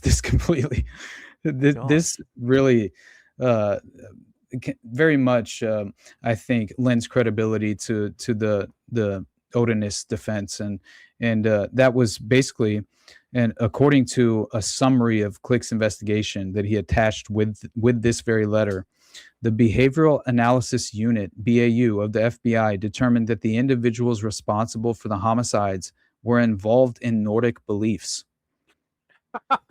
This was news to the defense, as no member of the Unified Command in charge of the investigation revealed that information to the defense during any of the recent depositions at that time.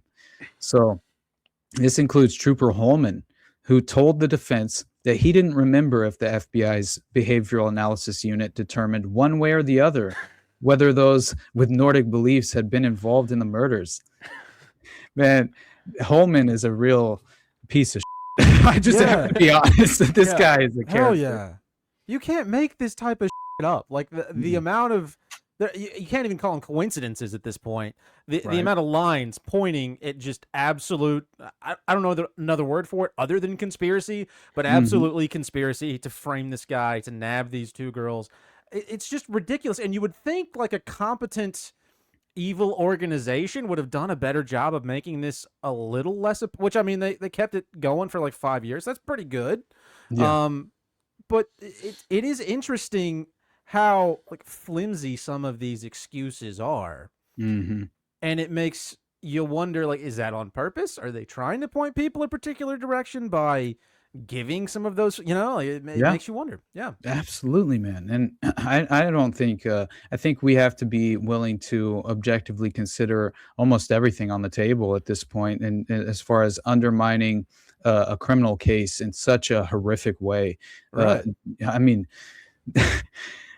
I just couldn't imagine waking up in that dystopian reality where you're surrounded by authority figures who are just completely destroying and railroading your hope for justice or an objective hearing of your defense. Like that alone, just knowing I can't even defend myself in court.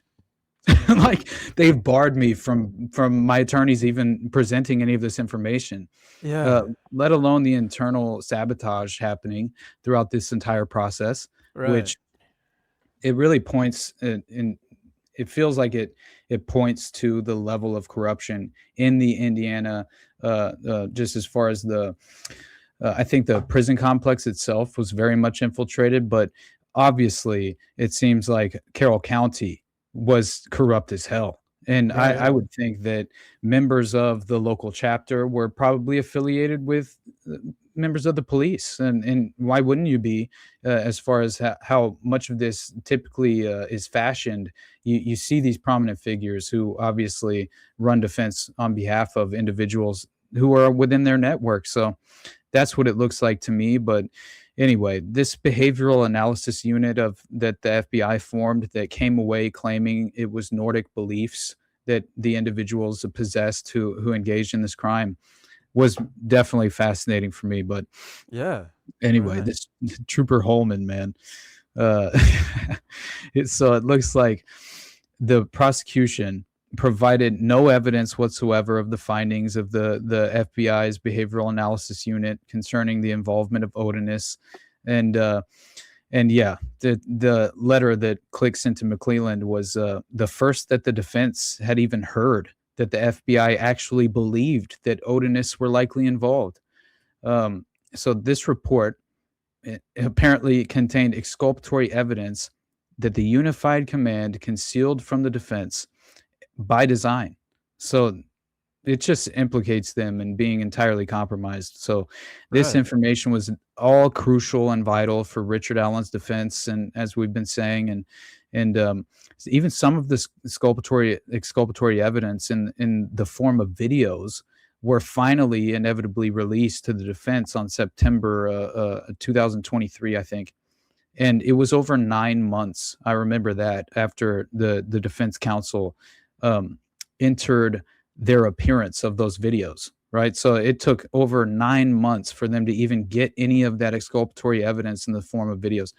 And the defense was reviewing that evidence dump all the way up until September of that very same year, which put them in a bind if they were actually acting in good faith anyway to effectively go through all of that information. They had to, it was such a brief window of time that the defense had to review all of the newly received evidence that it found exculpatory evidence both in the videos the defense watched and the documents that the defense reviewed, while the prosecution was holding on to this exculpatory evidence.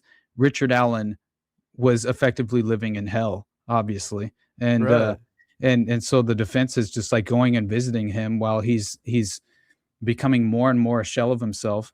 And the evidence also showed that the week of August 28th, 2023, you have Prosecutor McClelland and State Trooper Jerry Holman requesting a meeting with Todd Click. By that time, the defense team had taken several depositions, including Holman, someone named Leggett, and another officer named Liaisonby, I believe. And the prosecution and Delphi investigative leadership now knew that for a while, the defense team had been aware of the Odinist evidence, at least the evidence that the prosecution turned over to the defense, that was all very conveniently and strategically scattered throughout multiple hard drives and numerous flash drives to make it more and more difficult for the defense to actually wade through that amount of evidence that was dumped on them in such a it was not it was definitely an inherent disadvantage, let's say, just the window of time they actually had to go through that amount of information and come away with a proper defense for obviously for Richard. And so I think we should probably just introduce the Odinist ties to the crime scene itself before God, dude, I'm telling you, I can talk for forever. I'm sorry, guys. I definitely good, all right. I appreciate you guys dealing with me. I know that Dude, Yeah, no, this is amazing. awesome, because I'm always concerned. I just I think I'm probably a prisoner of my own experience at this moment, and so I'm almost like I take advantage of or I take for granted, I guess, what I just automatically assume some people in the audience would probably understand just from a prior exposure or whatever.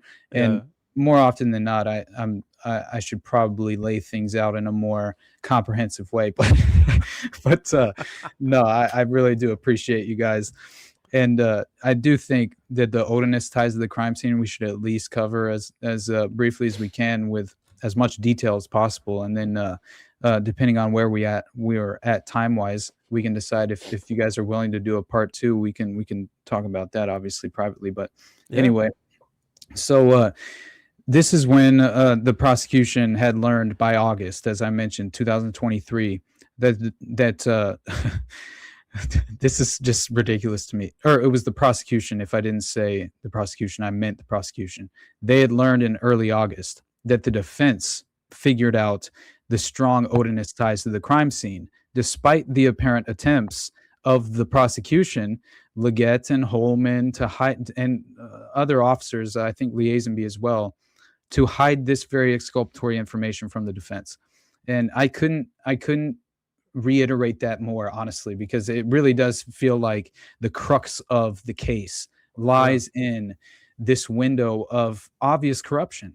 You know, that I mean, it's a direct and clear implication of the defense, or I mean the prosecution and the individual officers in terms of the leadership of the Delphi investigation team.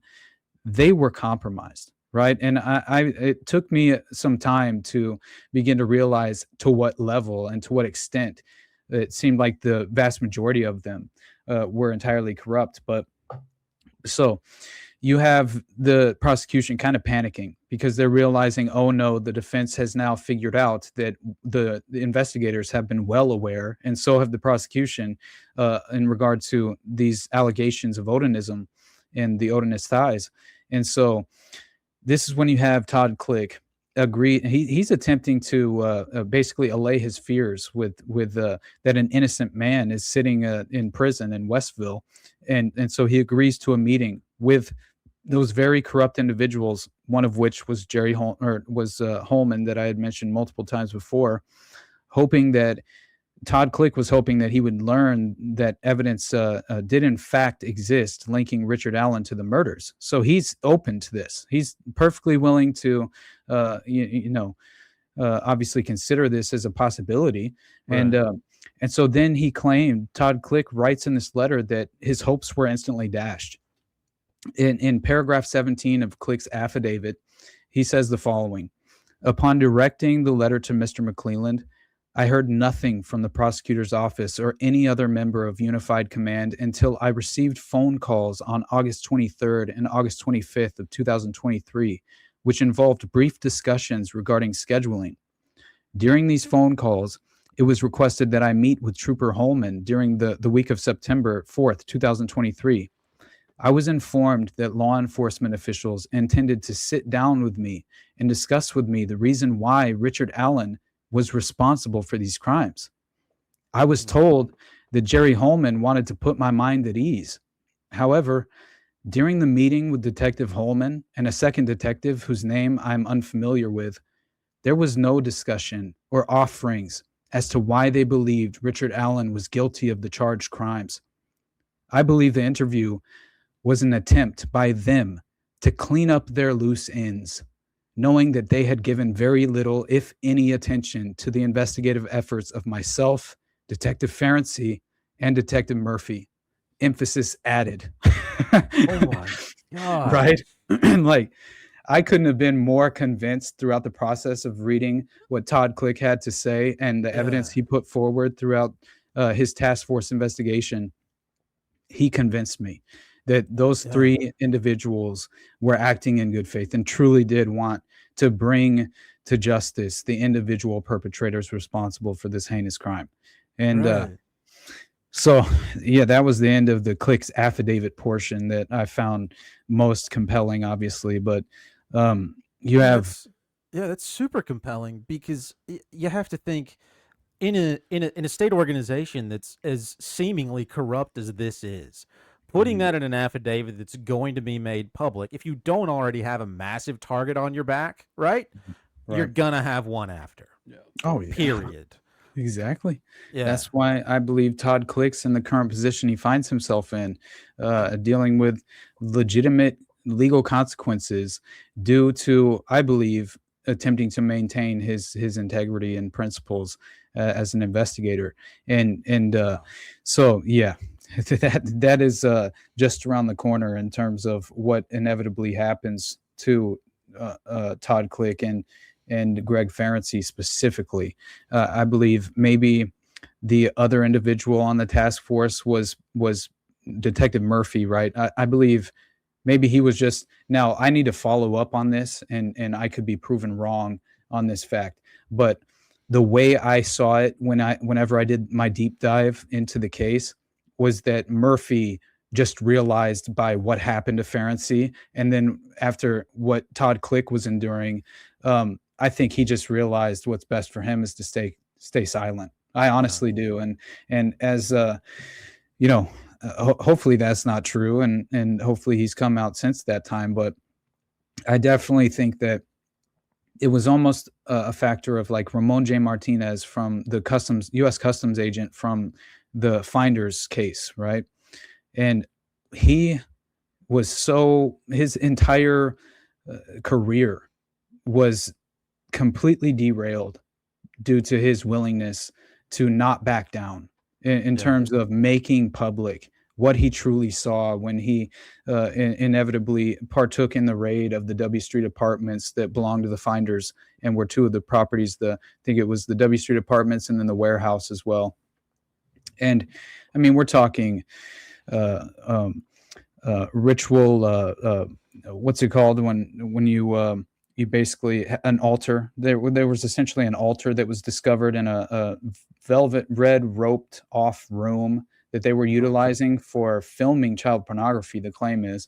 And they had all these insane files on various child victims or potential child victims. They were infiltrating themselves into babysitting services and child care organizations to attempt to provide themselves with an avenue.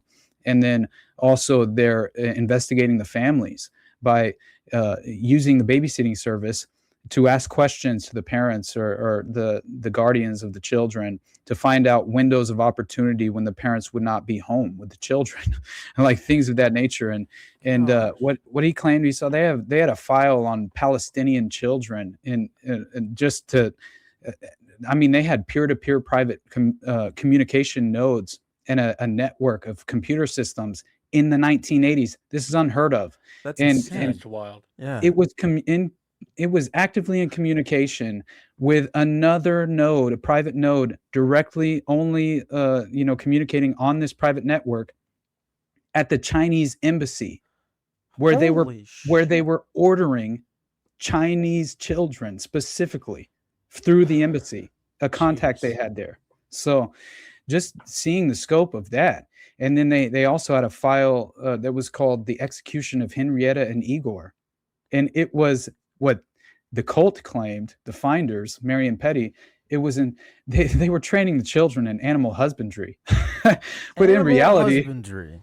they're all dressed up in white cloaks and gowns, and they're performing a blood ritual, and it's an animal sacrifice is what it was. Yeah. And they legitimately sacrificed, and the name of the goats were Henrietta and Igor. Now, I believe Dr. Sidney Gottlieb is where he ran a goat farm after he retired. So he's the black sorcerer of MKUltra himself, is what they call him, right? And Dr. Sidney Gottlieb retired into a remote farmland in Virginia, right? Not too far away from the CIA training compound. And so convenient. He happens to set up shop, has a farm there, very close by to that of Marion Petty at the time, the game caller, who was the cult leader of the Finders. And I believe that's where he actually procured the goats that were Henrietta and Igor that were sacrificed in the ritual, because apparently Sidney Gottlieb had a sexual relationship with his goats. I'm serious. There's an entire credible evidentiary path into tracing those connections. And that's insane. I'm telling you, buddy. And so what did they do in the execution of Henrietta and Igor? They forced the children to participate, and one of the children they forced to cut open one of the goat's wombs. It was a pregnant goat while it was alive, and pull out the baby goat, and then present the head of the baby goat to one of the adult members of the Finders cult.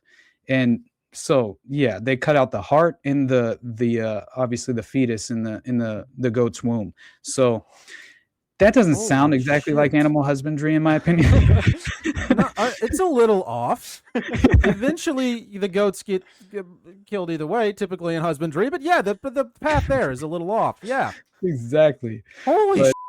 And there's so many more connections there too, because I believe Marion Petty, he called his farm the same thing. I believe the farm something. We'll talk about that on. You guys got to do a part 2 with me. How about that? Are you We're gonna have to. 100%. Yeah, absolutely. You've blown my mind tonight. I'm down then. Yeah. I mean, really, we can end at any moment, but I can definitely. I think where we're at in the storyline is just about to introduce the true elements of the pagan ritual that occurred in the murder and the positioning of the bodies and what I believe they were really reflecting this mural, this portrait that is held very much near and dear to the hearts of the neo-paganists with Nordic beliefs, especially the Odinists, and that is Odin hanging from World Tree. And I think those two girls were perfectly positioned to reflect that very painting. And it's a strange and interesting, just as far as like weeding through the details of who I believe the perpetrators were, because again, they are absolutely overconfident. I mean, I'm talking one of them. Legitimately, after being interrogated by the officers, is dropped back off at his private residence, and as he's walking away, he turns back around and he goes back up to the officers who were investigating this case, and he says, "Hey, if my saliva was found on one of the girls' bodies, would I be in trouble?" And like legitimately yeah, I'm telling you, like it gets worse than that. An individual decides that he's going to borrow his girlfriend's car the exact same night that the murders take place, drive from was it Rushville, I believe I'd mentioned, and drive from Rushville to Delphi that very night, and then return that night with blood all over the back seat, and not be able to explain it away to his girlfriend, and then saying, "If you keep messing with me," and obviously this is I'm butchering I'll give you the direct quote on part 2, but he basically says he will have her taken care of, and not one person will be able to hold him accountable or essentially trace her killer back to him personally. I just found it interesting. He's threatening to kill his girlfriend because she obviously is like, why is there blood all over my back seat? So, a fair question. Yeah. But it's was just she upset too about much. the blood or the back seat being? We don't know, but she's upset about something. Definitely. But anyway, I'm talking, she went forward and was like, man, my boyfriend's insane. I actually think I actually think she was married to him at the time, and then were separated just after this. But That yeah, tracks. yeah, exactly. But we'll discuss that. How about that when we come back? But Can't wait. that, Yeah, that's and then amazing. also we'll have to lay out what ultimately occurred in terms of the consequential nature of what all three of the investigators on that task force investigating the Odinite signatures of the crime scene, the consequences they endured. It's really unfathomable. So anyway, Yeah. We'll have nothing to but make it love, happen. you guys. I appreciate you both. Honestly, this was fun, man. Dude, Yeah, man. it was Thank a you for doing blast. this. It's been Blew my mind. This has been a ton of fun. Awesome. Of fun. Awesome. Oh my Yeah. goodness. Yeah, I'm perfectly open to doing this anytime, honestly. So let's get something Okay. going soon. We'll get something schedule on it the out. books. Yeah. Awesome. Sounds Hell like yeah. a plan, man.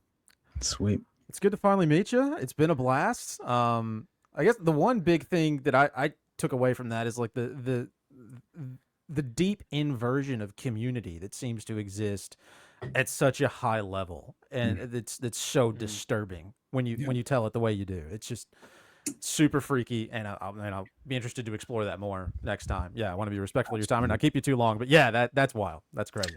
Man, no worries at all. And honestly, usually I'm perfectly willing to do 3 to 4 hours. I'm trying to respect my wife's time at this moment. I've overscheduled myself. Let's just say that. Yeah, But yeah. But no, I will say that it's really cases like this that drive home the unfortunate dystopian environment we currently are in, and that in itself, it should really just shake you to your core. And I think what we need to understand is that at the end of the day, there's almost a spiritual battle at play, and that's what I view the demoralization campaign at large as attempting to ultimately accomplish.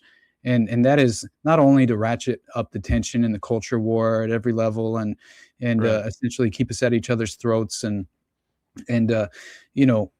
really make sure that we're focusing and prioritizing the low-hanging fruit, the low frequency level of interpretation in terms of the power paradigm, and therefore not truly 100%. being able to even disrupt, or let alone disrupt, let's say identify the true power brokers, and then discern for ourselves, distinguish between the power brokers and the political puppets. And that is, it's all by design. It's a massive social engineering agenda.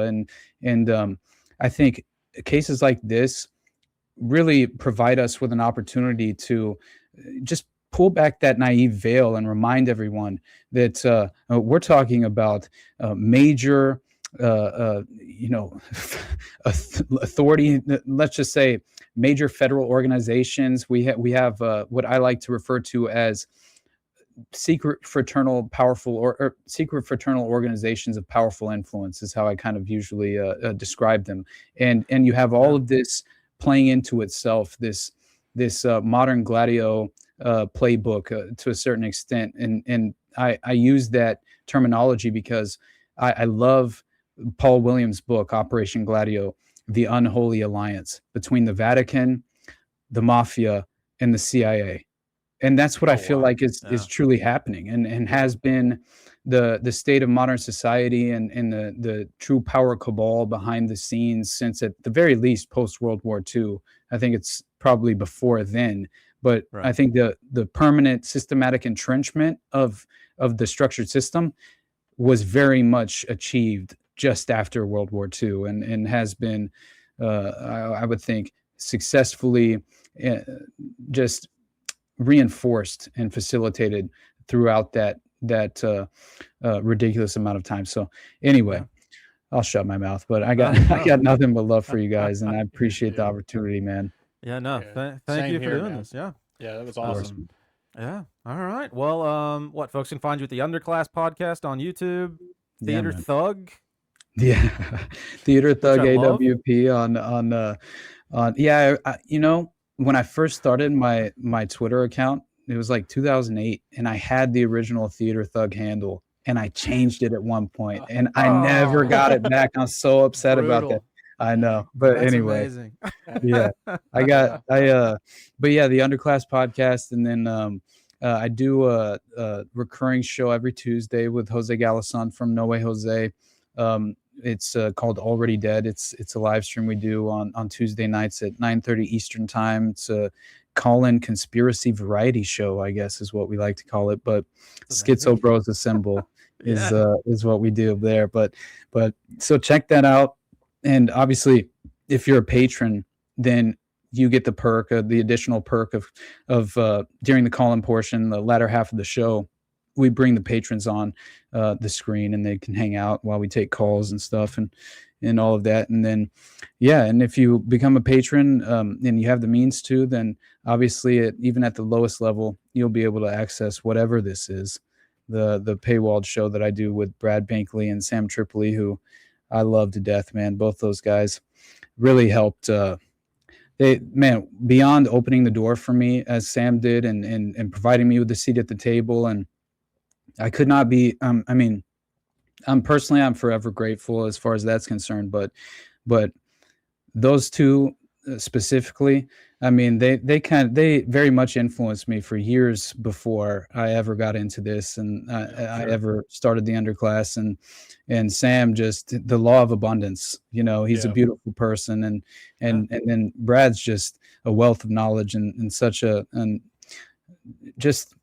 Again, he's an intellectual mind that I couldn't value more. So I just love getting text messages that make me feel like I'm not alone. Right. Yes. It's like, dude, I can't stand Candace Owens, man. I'm like, yes, I love you. But anyway, so that's been my life. Hell yeah. And I couldn't be more grateful these days. So I appreciate you boys. Yeah, dude. That's awesome. That's awesome. Yeah. Definitely check out his Patreon. I jumped in last week, and I can tell you it's worth the value for your money. 100%. It's awesome. So thank you. Oh man, yeah, it's great to meet you, and yeah, we'll look forward to doing this again sometime. Can't wait. Sounds good, buddy. Sounds Perfect, good. man. Awesome. Well, folks, we'll be continuing to do our Tuesday streams through the holidays, but we won't really do any longer stuff probably through then. So Touch Me Tuesdays every Tuesday around 7 p.m. We'll talk about things that touched us, and hopefully we can touch you too. I guess that's about it right now. We'll be back with more on the 27th, John? yes, yeah. Okay. Yeah. All right. Well, Austin, thank you again. It's been a blast. Dude, it was awesome. Of course, Yeah. guys. We'll Can't talk to you appreciate folks it more. soon. Appreciate it. Thanks, everyone.